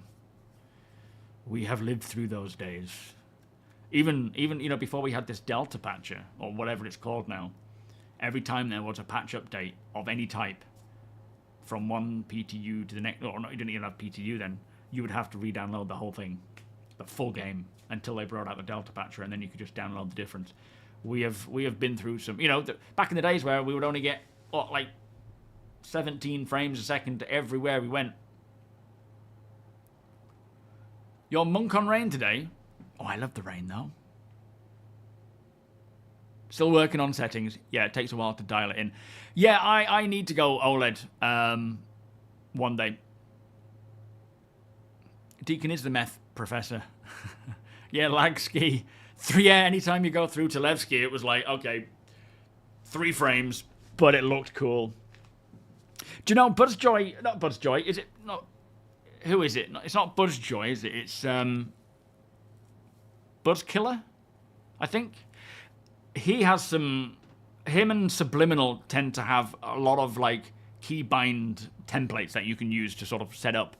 I personally don't use their stuff. I find mine is quite different for whatever reason. I don't know why. It's just the way I've gone with it. But I haven't put out anything yet.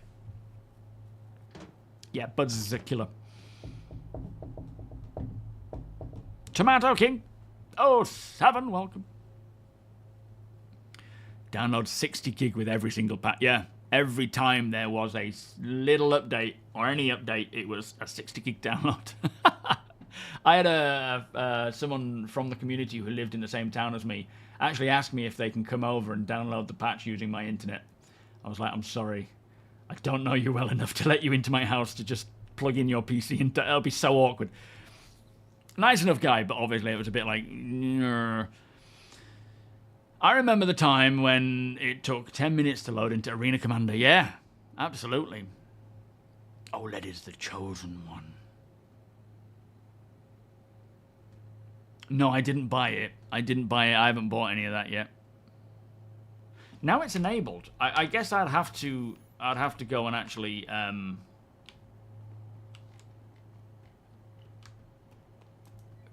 restart the game maybe to get a look at this stuff. But I wonder if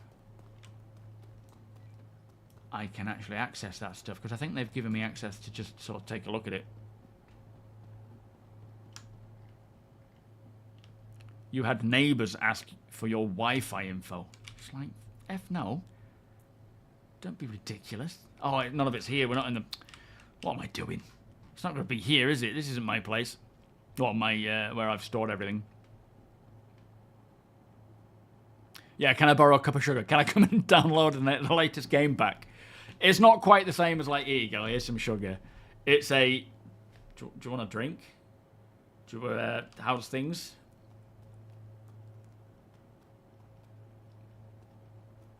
Yeah, ultra wide is cool. You've obviously got to have the setup to run ultra wide when it comes to Star Citizen, which of course adds to the whole expense and craziness. Yeah, I've seen that kind of thing happen where people are like literally plugging their cars into other people's driveways. It's like, get the F out of my land. Yeah, curved monitors are great. One thing that I really liked about this G9, it might be a novelty, I don't know, but I haven't had eye strain from what I can tell, is this 1000R curve. Didn't know at all what that was. Read it, thought it was one of those kind of like, you know, fancy buzzwords of, it's got a 1000R curve, you're gonna... But essentially, that is the curvature, I suppose, average curvature of the human eye. So what that means is with a curved monitor of that curve means your eyes are not having to adjust at all the depth at which you're looking, because the curvature is always the same, rather than a flat screen where you have to go in, or even a different curve, you know. So yeah, it kind of, I like that aspect. It feels very crazy, does the curve. I think if you put 4 of these monitors together, or maybe like 5, it would create a circle, which is a bit weird.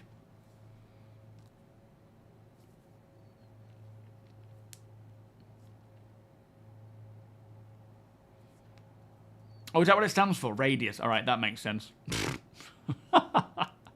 So 7900 XTX with the 7800 X3D is the best in my opinion. Well, yeah, you know, this is the thing with PC hardware. It'll be the best for a little while, and then I remember my friend who bought a PC for the first time, which was better than mine at the time, and was like, are you jealous that mine's better? I'm like, well, no, because when I upgrade mine, it'll be better than yours. Like, that's just how PCs work. You just keep up. It's like a very strange thing to say, but fair enough. But yeah, I just off the cuff, for who knows what about what, the 9800 X3D and the 9950 X3D, we've kind of seen the stats. It's been released soon or already. Is it worth the extra pound, you know, money to go 9950 X3D? Bear in mind, I'm not just using it for gaming. I'm using it for exporting and content creation. Is it worth that extra horsepower as a content creator for that kind of, you know, it is my full-time job. So is it worth it for me to pay that extra, or is it better to just go 9900 and be like, the difference is negligible? So far it seems to be, oh, sorry, Deacon. Sorry, mate. All right, I'm ready. Thank you. So you all think it's probably worth it for doing that? Oh yeah, it'll definitely be X3D that I go for. It's around. Well, I mean, in comparison to the 9800.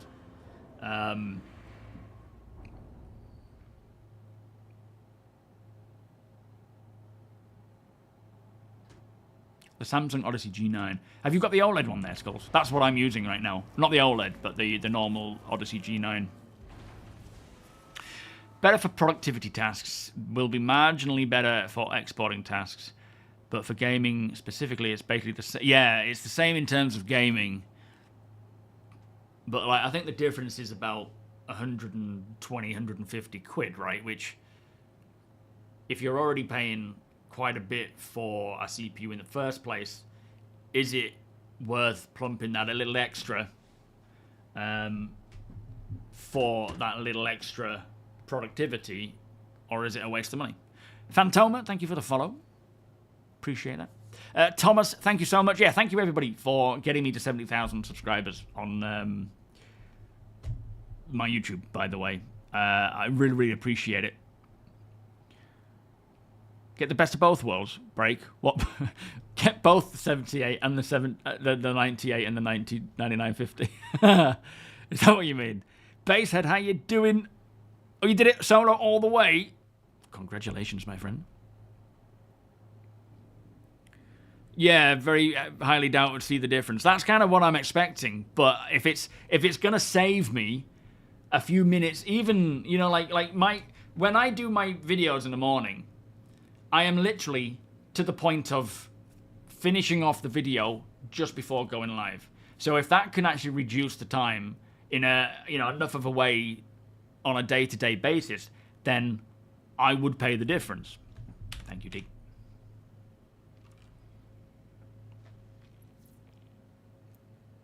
Oh, what's the button again? I got completely confused there. But yeah, thank you for getting me to 70,000. Much appreciated. We've got a lot of ships to give away, so we'll do that. If you could just get my camping channel to 70,000, I'd be happy. Thank you. Slender07, welcome. Oh, I see. So the 9950 X3D is essentially both chips in one. Right. Need to get a Threadripper to celebrate. Is the 9950 X3D a Threadripper? You'll have to pre-order, but you can have the 9900 X3D immediately. What's the difference? Oh, I didn't even know that one existed. Yeah, I'll definitely check them out. I'm just asking, like I say, off the cuff, like, what is your opinions? I will obviously still do the research and make the decision myself. But yeah, just opinions is interesting here. The big thing in my opinion is, if I was buying it, is that the type of productivity task you do, exporting videos, I think, is a more heavily GPU based. Oh, okay. I suppose that makes sense because it's a graphical thing, isn't it? If you want a true 4K render CPU, go for the Threadripper. Okay, so which is the Threadripper, though? The reason it's better is you get all the benefits of the gaming of the 98 with the benefits of multi-core X series chips. Right.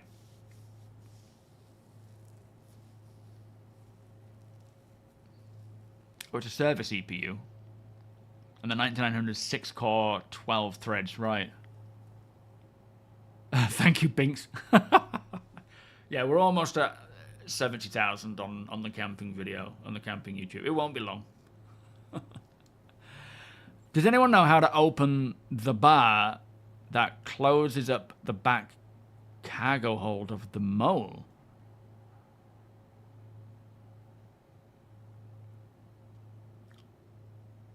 No, I can't think of what that is, personally. Can anyone help Volos there?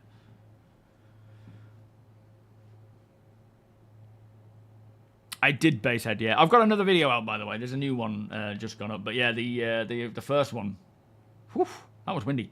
Using the TOBII, will the screen look left and or right by accident sometimes? I'm thinking about... No. Not by accident. If you move your head, it moves. If you don't move your head, it doesn't move. If you're drinking, it may get... Or putting something in front of your face, it may, you know, glitch out. But, like, for example... If you're playing and you're looking around and doing stuff, and then you need to look at something like your cup, essentially you're not looking at the screen. So you're not going to be... You'll see it moving in the background, and you'll know it's moving, but you're not looking at it, so it's not making you go dizzy. For all my viewers, it's making you go dizzy. But, yeah, it doesn't move on its own accord unless you do something, right? But again, don't buy it yet. Wait till there's a sale. They have sales all the time. It has been a little while since they've had one. I think they had an issue with Impact, which is the tracking thing they use. So I don't know if that's held them up doing another one, like another sale. But they will have another one at some point. So yeah, just I would say just wait for now until a new sale comes along if you're looking to pick one up. Gamers Nexus on YouTube have done a comparison video releasing this week. Thank you. I'll check that out. Oh, okay, Wonko. Fair enough. They're different sockets.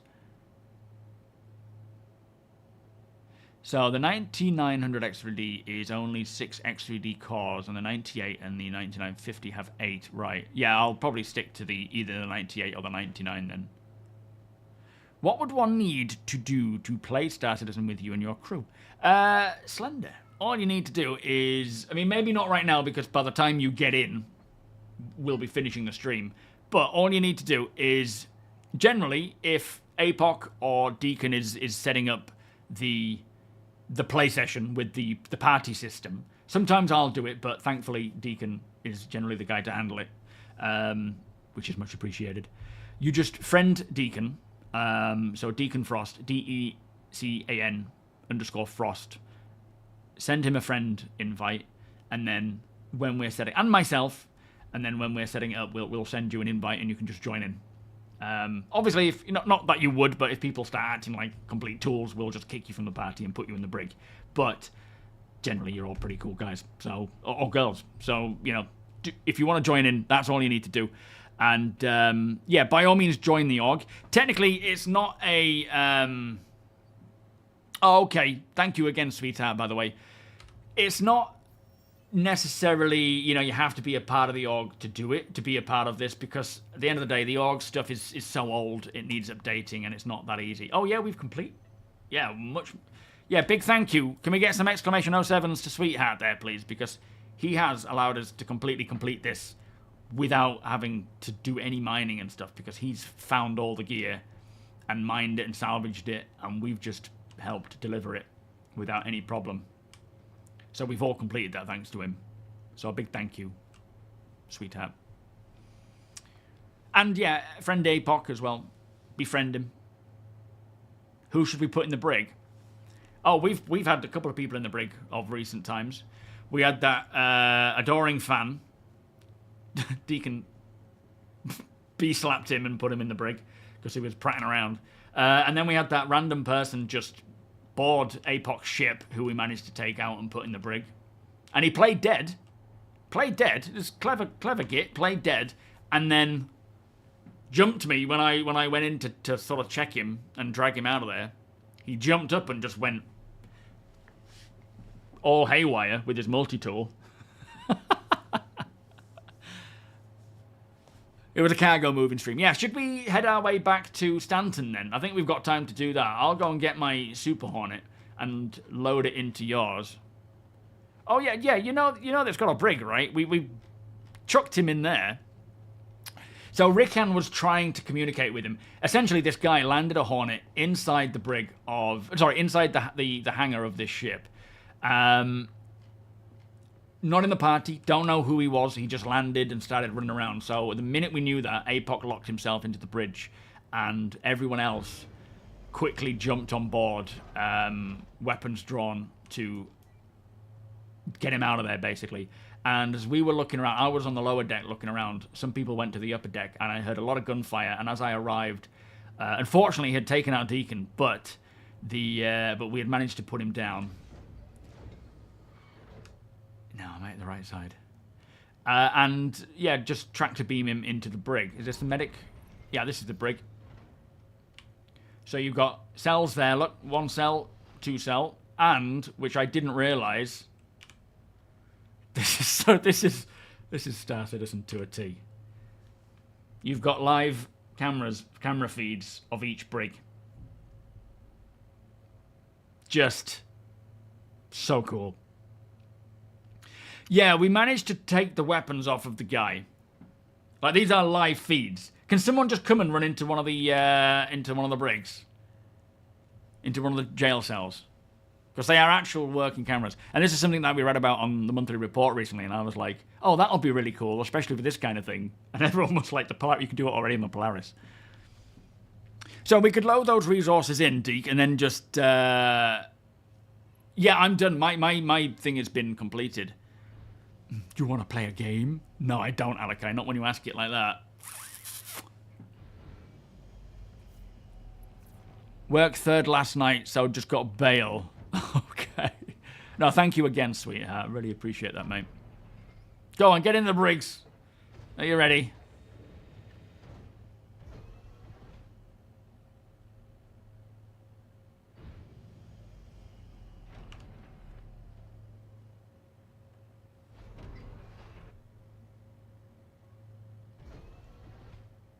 It's so cool.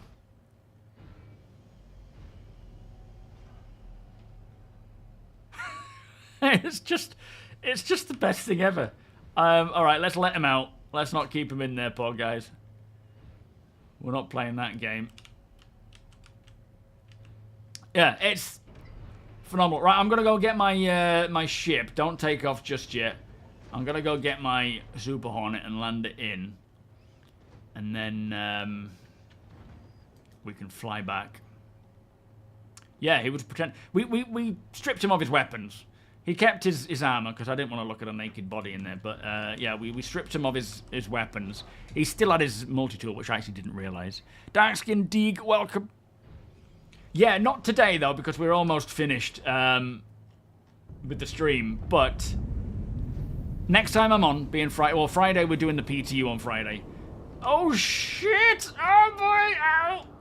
Hold on! Oh boy! Uh-oh. Can you can someone rescue me? In fact, no, it should be alright. Hang on. I'll probably respawn back where I was, won't I?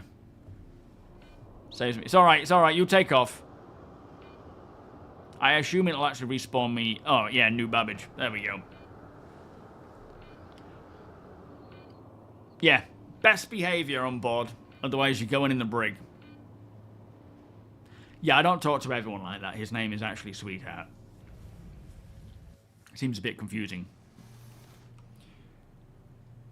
Yeah, if I'd actually remembered that I would spawn back here. I was thinking I was going to spawn back in the space station, but never mind. If I'd have thought, I would have waited to be rescued. But I thought it would be a quick and easy way to respawn back in the space station, which it used to do, didn't it? Okay, let me just get my quick and easy stuff. Where's my What's that one? I don't have many trousers that I like in this game. I need to sort of buy some trousers. Because they're just a little too smart. And the rest are all like Ninetales or gang-looking weird trousers. Oh, that's not too bad. Ridgewear stuff or Klempt. Although that sounds like a sexually transmitted infection. Just Klempt. What's the matter with you? I've got Klempt. Stings a little. I presume I've never had Klempt. Yeah, nice one, Joseph.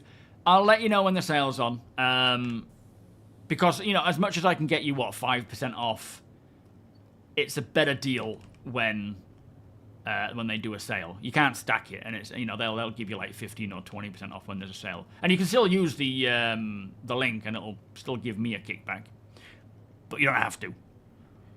If I don't need to use my rusty broken English and can keep writing, I'd join too. If you want to do that, Vol, not everybody uses VoIP. I mean, VoIP's broken anyway. Not everybody jumps in Discord. If you don't want to chat, mate, that's perfectly okay.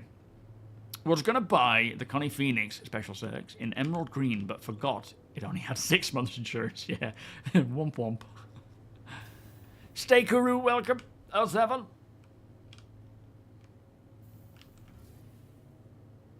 I fell off the ramp as it was taking off. I was running down thinking I'd have enough time to get out before it took off, but unfortunately I just rolled down the ramp in a very calamitous manner.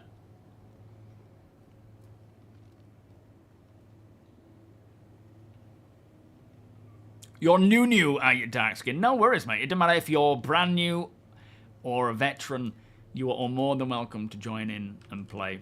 And of course, if you want to join the org, by all means do so, but we're not doing necessarily like org stuff at the moment.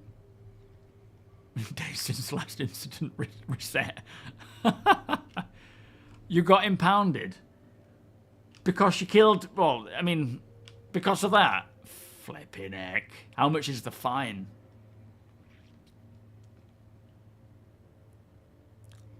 Don't both of you start with game tips now.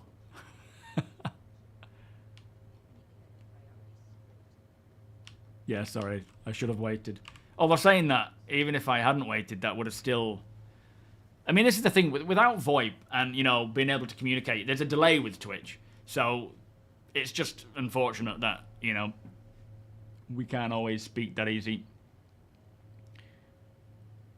You're a 6'2", 340-pound former Marine and grandfather and young pastor. I think the name fits. It certainly does, yeah. It's like calling you Tiny, isn't it?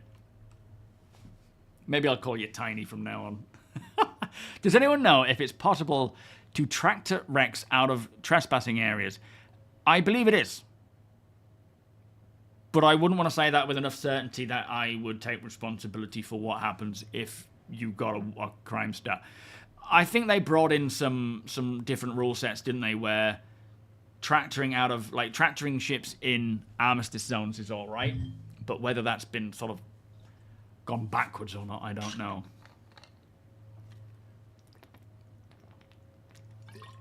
Absolutely, Darkskin. No, absolutely. Playing with other people is the quickest way to learn this game, because if you've got an issue, you're not waiting for chat to catch up. You're not waiting for, you know, you to Google something to find out what it is. And what will be cool, maybe in the future as well, maybe not on Friday, but the week after that potentially, we'll see how it goes with 4.1. But I'm going to start taking out my reclaimer a lot more going forwards. So I will need crew on my reclaimer. And it's a good way of showing the ropes.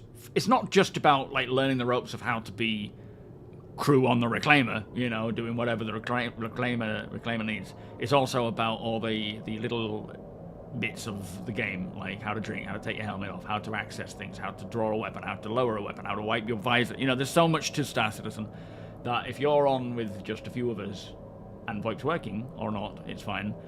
You can just ask. Yeah, YouTubing every problem. So you're sort of standing there waiting for, you know, to scrub through the YouTube video to find out the answer. If you're online with a few veterans, you can just be like, how's this work? And then we can tell you and watch you walk into the abyss. It's like, is this elevator all right? Yeah, no, go ahead. It's a bit like when you go for work experience.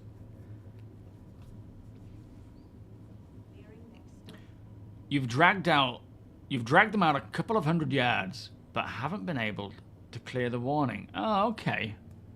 Well, I wonder then. Seems like whatever they had sort of sorted out is back in again. Yo, Carlos. So you can do that with the Vulture to move a ship. Oh, okay, but not the SRV. Is that the difference there then? Which is a bit daft, but I guess there are some nuances in that need to be adjusted. Look, I died with your medgun. Isn't that the worst? Yeah, it would be nice to get the, the more up-to-date Reclaimer. I do like the Reclaimer, though. Even as it is today.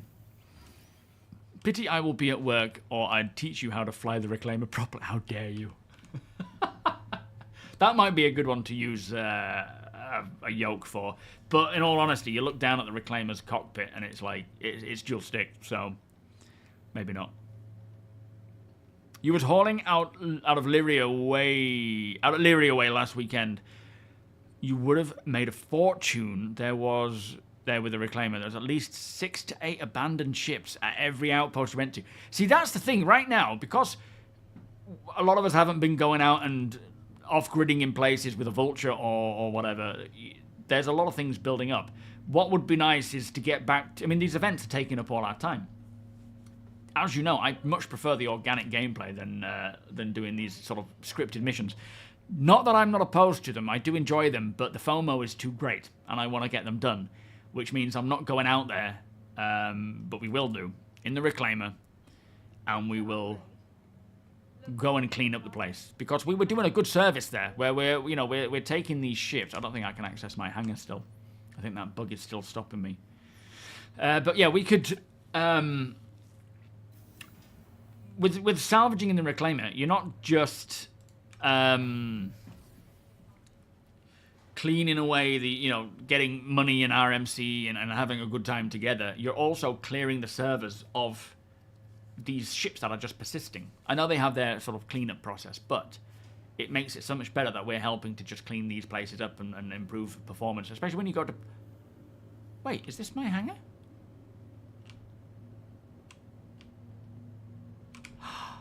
It's my hangar! What the hell? All of a sudden it's come back! Oh, what a joy! That's literally been stopping me from wanting to jump in and play after I set it up. It's all here now. When did that happen? Oh man, I'm so happy about that.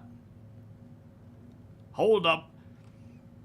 Do you know when CIG plans to implement bugs into the game like insects? I don't, but last we heard, insects as such, of small scale, are more like special effects, sound effects, visual effects and so forth, rather than physical things. So, bees and bugs and beetles and things, you're going to hear them, you're going to see like visual effects, they're not necessarily going to be super interactable. But that said, they said that a long while ago. So I'm hoping... Yeah, Death in Pyro fixed it. So I'm hoping as time goes on, they're actually going to be bringing in obviously more creatures. So I'm hoping as time goes on, they'll be able to get down to the sort of micro creatures a lot better. More like Boids, I suppose. Because I think the way that it works right now is you've got VFX and special effects and whatnot for these insects, and then you've got Boids, which are your sort of flocking and grouping creatures like birds and fish, and then you've got your actual fauna, creatures which are like AI driven, proper animals and things with full day-night cycles. Whether they get to the point where they're going to have these tiny creatures as... Oh, I'll just bring up the Reclaimer. These tiny creatures as interactable creatures, I don't know. But that would be nice. Winter, how are you doing? Yes, a very happy moment. I'm so happy that because when I decorated this hangar and did that video, I planned on inviting the people who were joining me on my Reclaimer and so forth into my hangar to sit here while I brief them. But then the hangar disappeared. So what I'm doing here, this is my store all box, which I use for gathering all the items that I either want to sell. This is all stuff I generally want to sell, not magazines. I'm just keeping them there. But ammunition items, they will be kept. Food and drink will be kept in a separate one. Things I want to sell, like the Scorch stuff. I know Deacon wants that stuff. You know, Ninetales gear, that'll be sold as well. But here, this is the AUG weapon bank as such. So what I'm doing is gathering all the weapons I can find and then putting them in here, so when players come in, weapons and tools, so when players come in, if there's something they need, they can just grab it from here and put it back as well. So you can grab it, you can use it, but put it back, because that's for multiple use cases. If you die and you lose it, whatever, don't worry about it. But we're going to try to remember to, you know, grab it, use it, put it back.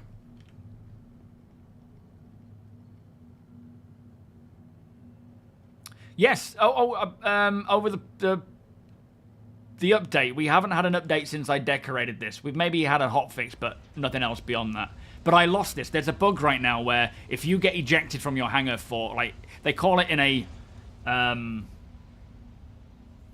in like an ungracious way or whatever they call it, then there's a chance that you can access your hangar again. And what happened, I drove my PTV to where you come in, you know, the elevators and the spawn, because I was going to keep it there so that every time I come in I can get in it and drive to where I need to be.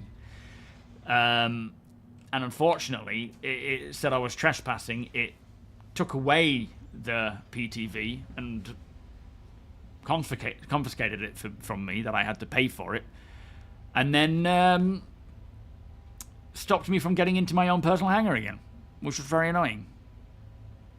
But yeah, huge insects we will see, because they're like creatures, they're like animals, right? Yeah, maybe we shouldn't clean up Stanton Gateway. I feel like it's just going to be very, very dangerous there. I'm hoping against hope that you don't have the same bug as I did. What happened? Try to spawn a ship real quick. If it times out, you have the same... No. Yes, that happened to me as well. So... after what happened? I wasn't able to...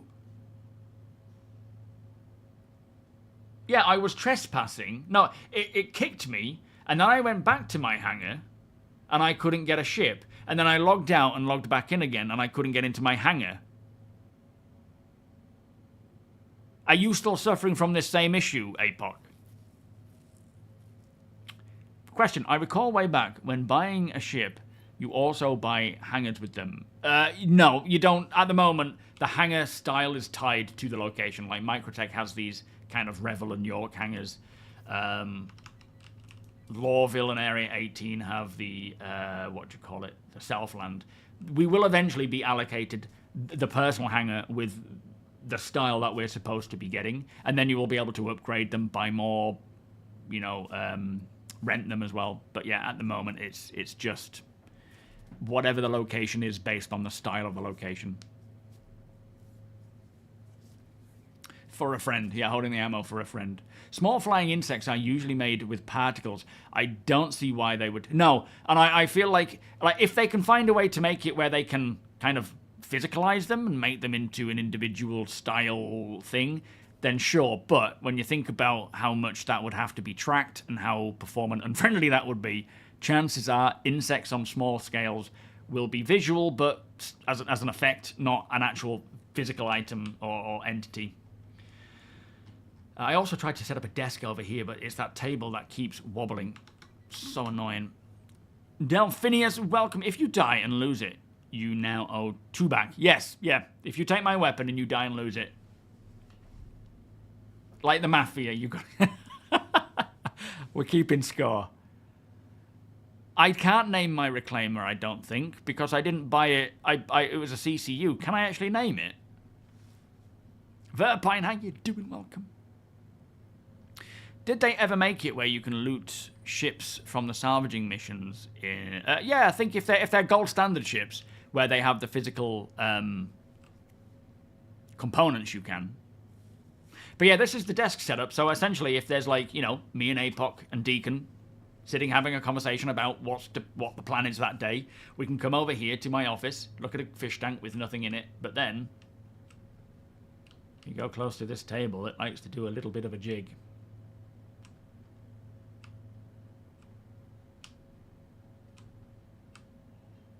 So the office is temporarily out of bounds. And I've got my Dragonfly and hover quad there. I was going to pull in the other stuff. I tried to spawn a pulse to get that there, and it spawned down there. And I've got my little Drake seat there just for when I'm working on my ships and vehicles.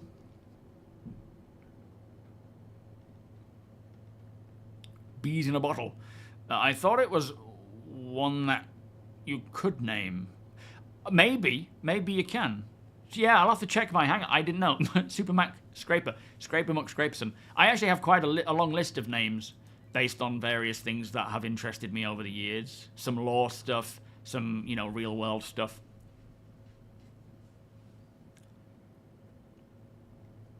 Yeah, we already have the VFX swarms and things. You can hear them in certain places. A dragon in stars. Well, yeah, I guess storm walls are close to that, aren't they? Oh, really? Oh, in that case, I'm going to have to come up with a name for it. Ship windshield.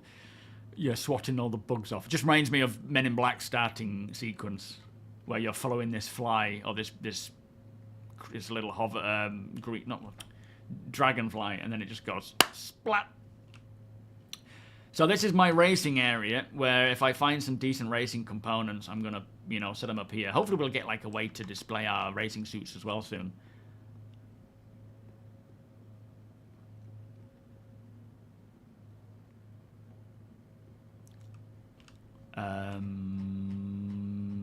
Is there anything else? I haven't set up... I don't think I can fit a Hornet in here anywhere. Oh, actually, let me just see if the weapons and things have persisted. I did gather a few weapons. It doesn't look like they have, though. Oh, no, they have. Here we go, look. Some size 3 missiles. Some size 5 stalkers. They're from a gladiator that I'd found. They're worth a good 70 grand each. And then these weapons as well, which I think, in all honesty, they're not in the best state. They're like quite damaged. So they're just stuff that I put there to sell to other players. And I'll keep gathering that up. People can come in. And same with that box, that store or box. I'll probably put that over there or buy a different one to put over there. So if anyone sees anything I'm looting, they can come over and make an offer, I guess. And then we have my tractor Argo here, just for any big cargo unloads. Yeah, the Battle of Vega, bound to have salvage there. Yes, exactly, Wonko. So those racing suits, pretty cool, but it would be nice to have a way to display it, right? And then, yeah, back down here again, I've got my vehicle here for unloading and loading ships. What I tend to do is if for example, I was using my Vulture and I was going out salvaging, getting some gear, you know, like weapons and stuff to put in the box over there. And when I would land, I would come over here and I'd grab this, take that box and put it in the back of this and drive it to the vehicle to then unload everything into the box. I also tried putting components on... In fact, I think I'm missing some components. I tried putting components on the back and missiles and weapons, and it does not like it at all. It bounces around like crazy and falls off. I held the line. One night in Vega. One night in Vega. One night in Vega. Yeah, working armor stands, exactly. I don't know where those components are gone. I wonder if components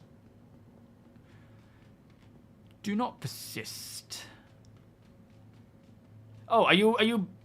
Yeah, I should be able to access it. Let me have a look at yours. But yeah, I'm not finished yet. I did all of this, got bored, and then went and did some mining and some salvaging. Came back, and then, yeah, did a bit more decorating and got booted. And couldn't access it again, so it's nice to be able to go back home.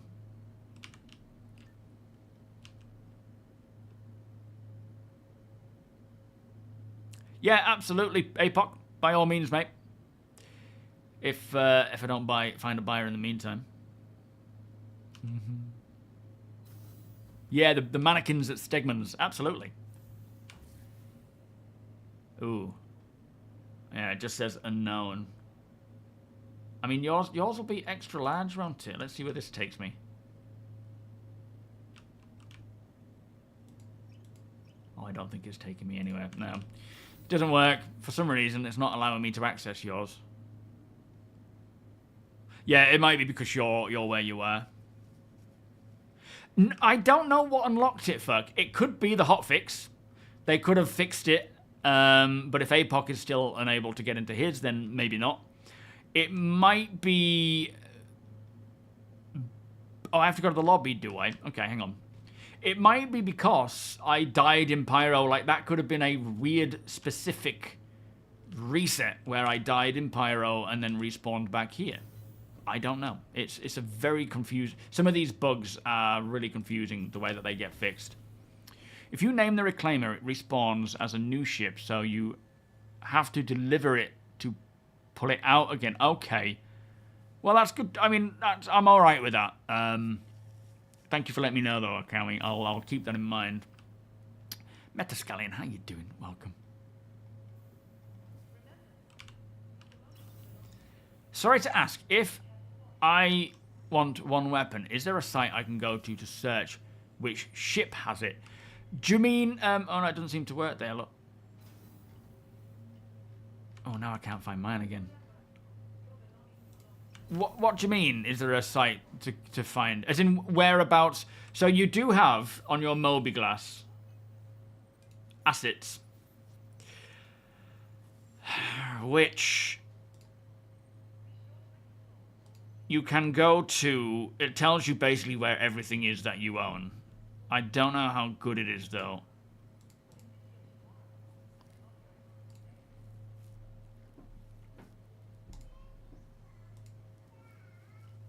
Like, it'll tell you if I had anything on here, but I don't know how good that is. But yeah, if you want the item finder, Cornerstone do a really good item finder. Or UEX Corp. Oh, it's still there. Phew, I don't want to leave it now.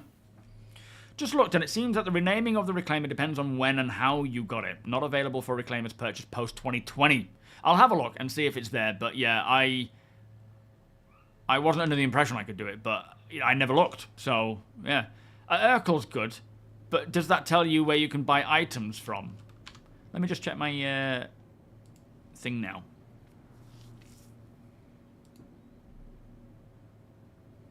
My hangar.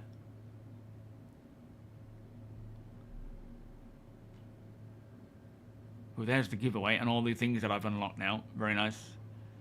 But yeah, I don't know where... I don't know what package I used for my standalone ship. Let's try that.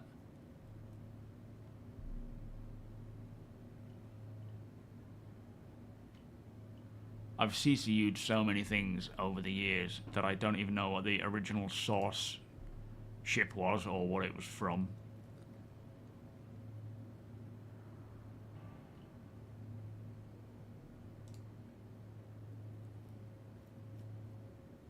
Wasn't the Corsair? No, I can't see where it is. I'll have to just have a scout through and see if I can find it. But anyway, that's yeah, it's good to have that back. I'm very happy. Oh, my ship's gone. Of course, it unstows every time you leave. Whew. Yeah, Urkel's good for components. That tells you where you can find them and buy them and the price. Cornerstone I use for just every other item. But ultimately, if it's a weapon you want, you're best off just doing like a bunker mission and hoarding whatever you find. Because you can find tons of weapons from there. You had it in 4.1. I usually drive PTV to ASOP, and this time I went too far and it locked me out of it. Yeah, same thing happened to me. But yeah, I don't know why it unlocked it. I don't know what it was that did it. I'm hoping that it's a fix they've brought in with this current build, because they've hotfixed, haven't they? So I don't know if that's fixed it or what. But anyway, that is me done for the day. Again, if you haven't managed to jump in and join us today, there will be, you know, every stream I do, I'll either be on the PTU, playing in-game, or just chatting, depending on what I'm feeling. And when I'm playing in-game, most times, unless I'm doing like a Zero to Hero thing, you're more than welcome to jump in. Most of the time now, I'm doing group stuff because it's just so much more fun, and it's great getting everybody in to work together and doing things on scale. As the org stuff starts fleshing out especially, and we have reasons to do this kind of thing, like salvaging, aside from just making money. It'll be nice to get out with the Reclaimer. I love being a captain of the Reclaimer. Maybe even having a pilot and full crew on board, and I just captain the ship with other people, you know, escorting or doing whatever. That's great. And the same goes for anyone else as well. Sometime, if I'm jumping in, of course, you know, a lot of the time Deacon or APOC, thank you guys, will come up with a plan and orchestrate it all and organize it all, which is really handy. But if there's any of you guys out there who are like, I want to do some mining, preferably at scale, or if there's a group of you that want to do something like hauling, mining, salvaging, missions, whatever, let me know. And we may even be just accommodating for that, where we all go off together and we, you know, provide escort for someone in a couple of moles or in a Reclaimer or whatever. It is a different game when you're playing with... I mean, it's not a different game when you're playing with other people. It's the same game. It's great solo, but it feels even more interesting when you're playing together. And again, you don't have to talk. If you don't want to talk, you don't have to. If you can follow orders, great. If you are just wanting to, you know, see what people are doing and join in, by all means do so. The more we have, the more fun it is. Sometimes it can feel like herding cats, which is why I appreciate Deacon and APOC handling all the party stuff, because when I'm trying to stream, read chat, fly, and invite people, and you know, especially with my MobiGlass being, for some reason, when I go to the comms section of my MobiGlass, it kills the frame rate. I don't know why. I have no... Other people seem to be fine with it. But yeah, for me, if I go to the party stuff, my frame rate just goes... Woo. Yeah, if they don't listen, or if they steal those weapons, we're putting you in the brig. Exclamation org, thank you, Tomaticking. By all means, join up. You don't have to be a member of the org at this time. This is more just playing together as and when people are available, rather than limiting it to just org members. But in the future, there will be specific org stuff going on org events. But yeah.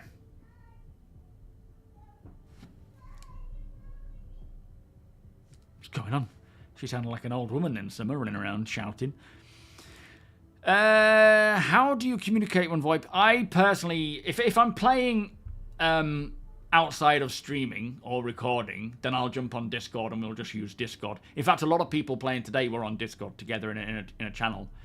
Hopefully they can get VoIP working fine, but when I'm streaming, I tend to just stick to VoIP at best because it has that proximity difference. And I do ask, you know, when I'm streaming, if VoIP is working, try not to talk over me too much. I don't mind, obviously, if it's org stuff specifically, you know, carry on with that because it's useful. But obviously I'm streaming at the time. That's why I don't use Discord sometimes as well, is because everyone's the same level. It just gets noisy and I can't concentrate on what I'm doing and streaming at the same time. But yeah, if you want to jump in on Discord when other people are in there as well, it's very handy for you guys to coordinate that way.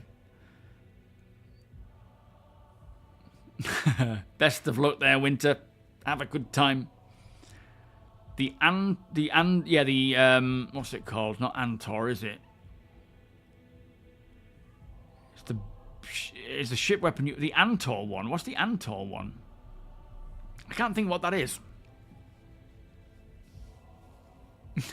I'm the star until the chair is sitting here. No, it's like, at the end of the day, I'm streaming. That's just why it's beneficial. We're all equal pegging when you're on board the ships. Unless I'm the captain, of course. Then you do as I ask. A Discord stage channel can be useful for streaming Discord at the same time. It massively reduces everyone else's voices. But does that mean that those using Discord at the same time... Like, for example, you could be saying something to someone and I will then start talking just generally as I'm streaming, and it will reduce your volume so that what you're saying to someone else is not heard. Because the problem with that is we could be in the middle of something, and I'm still chatting to, chat, and you're getting attacked, and I'm just chatting away about something, and then no one's hearing you because you've been reduced. Like that artificial reduction, Oh, the attrition. Yeah, of course. So, oh, yes, the Pyro version. Yeah, I did find some of those, but we've had a reset since then. What would be nice is just when we get the proper VoIP and, what's it called? The channels and so forth. Walk the plank. Plank. What is the stage channel? Yeah, I've never heard of that before. I mean, I know I have heard about the one that reduces the volumes.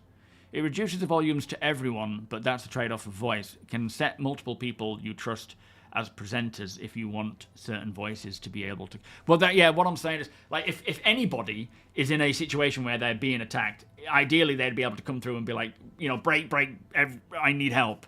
Rather than me being like, oh, and then I went camping, and then everyone else can't be heard, if you know what I mean. But at this time, I'm more than happy with people just using Discord between themselves to chat and coordinate, and hopefully VoIP can get working again. Oh, yeah, no, they are door ones, yeah, you've just got to find them. Find them attached to people's ships. I don't know if they're still there, unfortunately. Well, they're still available in-game, but people have to be equipping them to find them.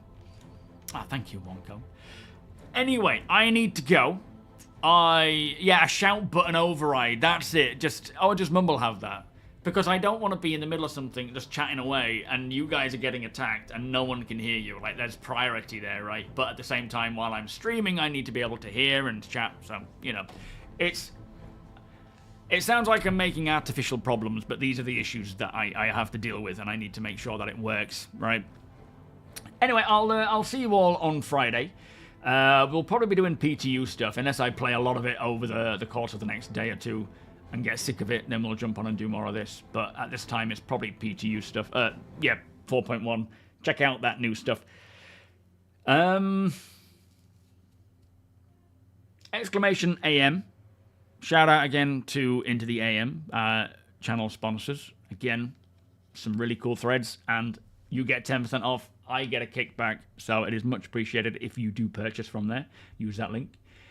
New camping channel has a video up as well, a new video. So if you are interested in anything camping, by all means, subscribe. I don't mean subscribe if you're not interested. Don't worry about it. It's only if you're interested. And there'll be more of them to come. There's a new 4.1 patch coming tonight for the PTU. Probably still Wave 1. I know they are planning to go to open, or they're hoping to go to open PTU by the end of the week, which means everybody, if you want to, can copy your accounts to the PTU and try that out. It doesn't relate to the live. The live and the PTU are both separate. Anything you do on one does not translate to the other one. So it's a testing server. Even the live server is a testing ground. This PTU is a testing version of that. So only if you want to punish yourself for whatever, being a naughty boy and whatnot, you can go in there. Thank you, Sweetheart. Thank you, Deacon and APOC and everybody involved there for getting this whole thing sorted and ticking off that event. Very much appreciate it. I will be working on the monthly report as well, working on these updates for 4.1, and we'll see how we get on. Plenty of cool things on the way, but plenty of bugs still needed to be quashed. So, it is Piss Poor Pete Wednesday, so we are just going to hit exclamation raid. Piss Poor Pete. Enjoy Pete's stream. He is a very good boy. Very good boy. Make sure you give him a little petting. Summer loves dogs. Anytime she sees him, she's like really excited, and then she's really sort of standoffish with him. It's so funny.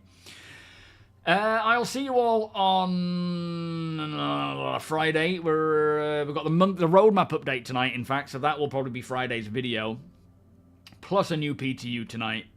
Then we've got Inside Star Citizen tomorrow. Is it on? Oh man, I've forgotten. I can't remember. So we've got a decent week. And yeah, plenty to talk about on Friday anyway. Right, this is my end screen. 07, everybody. Have a great evening, whatever it is you get up to. Enjoy Pete's stream. Much love. Bye-bye.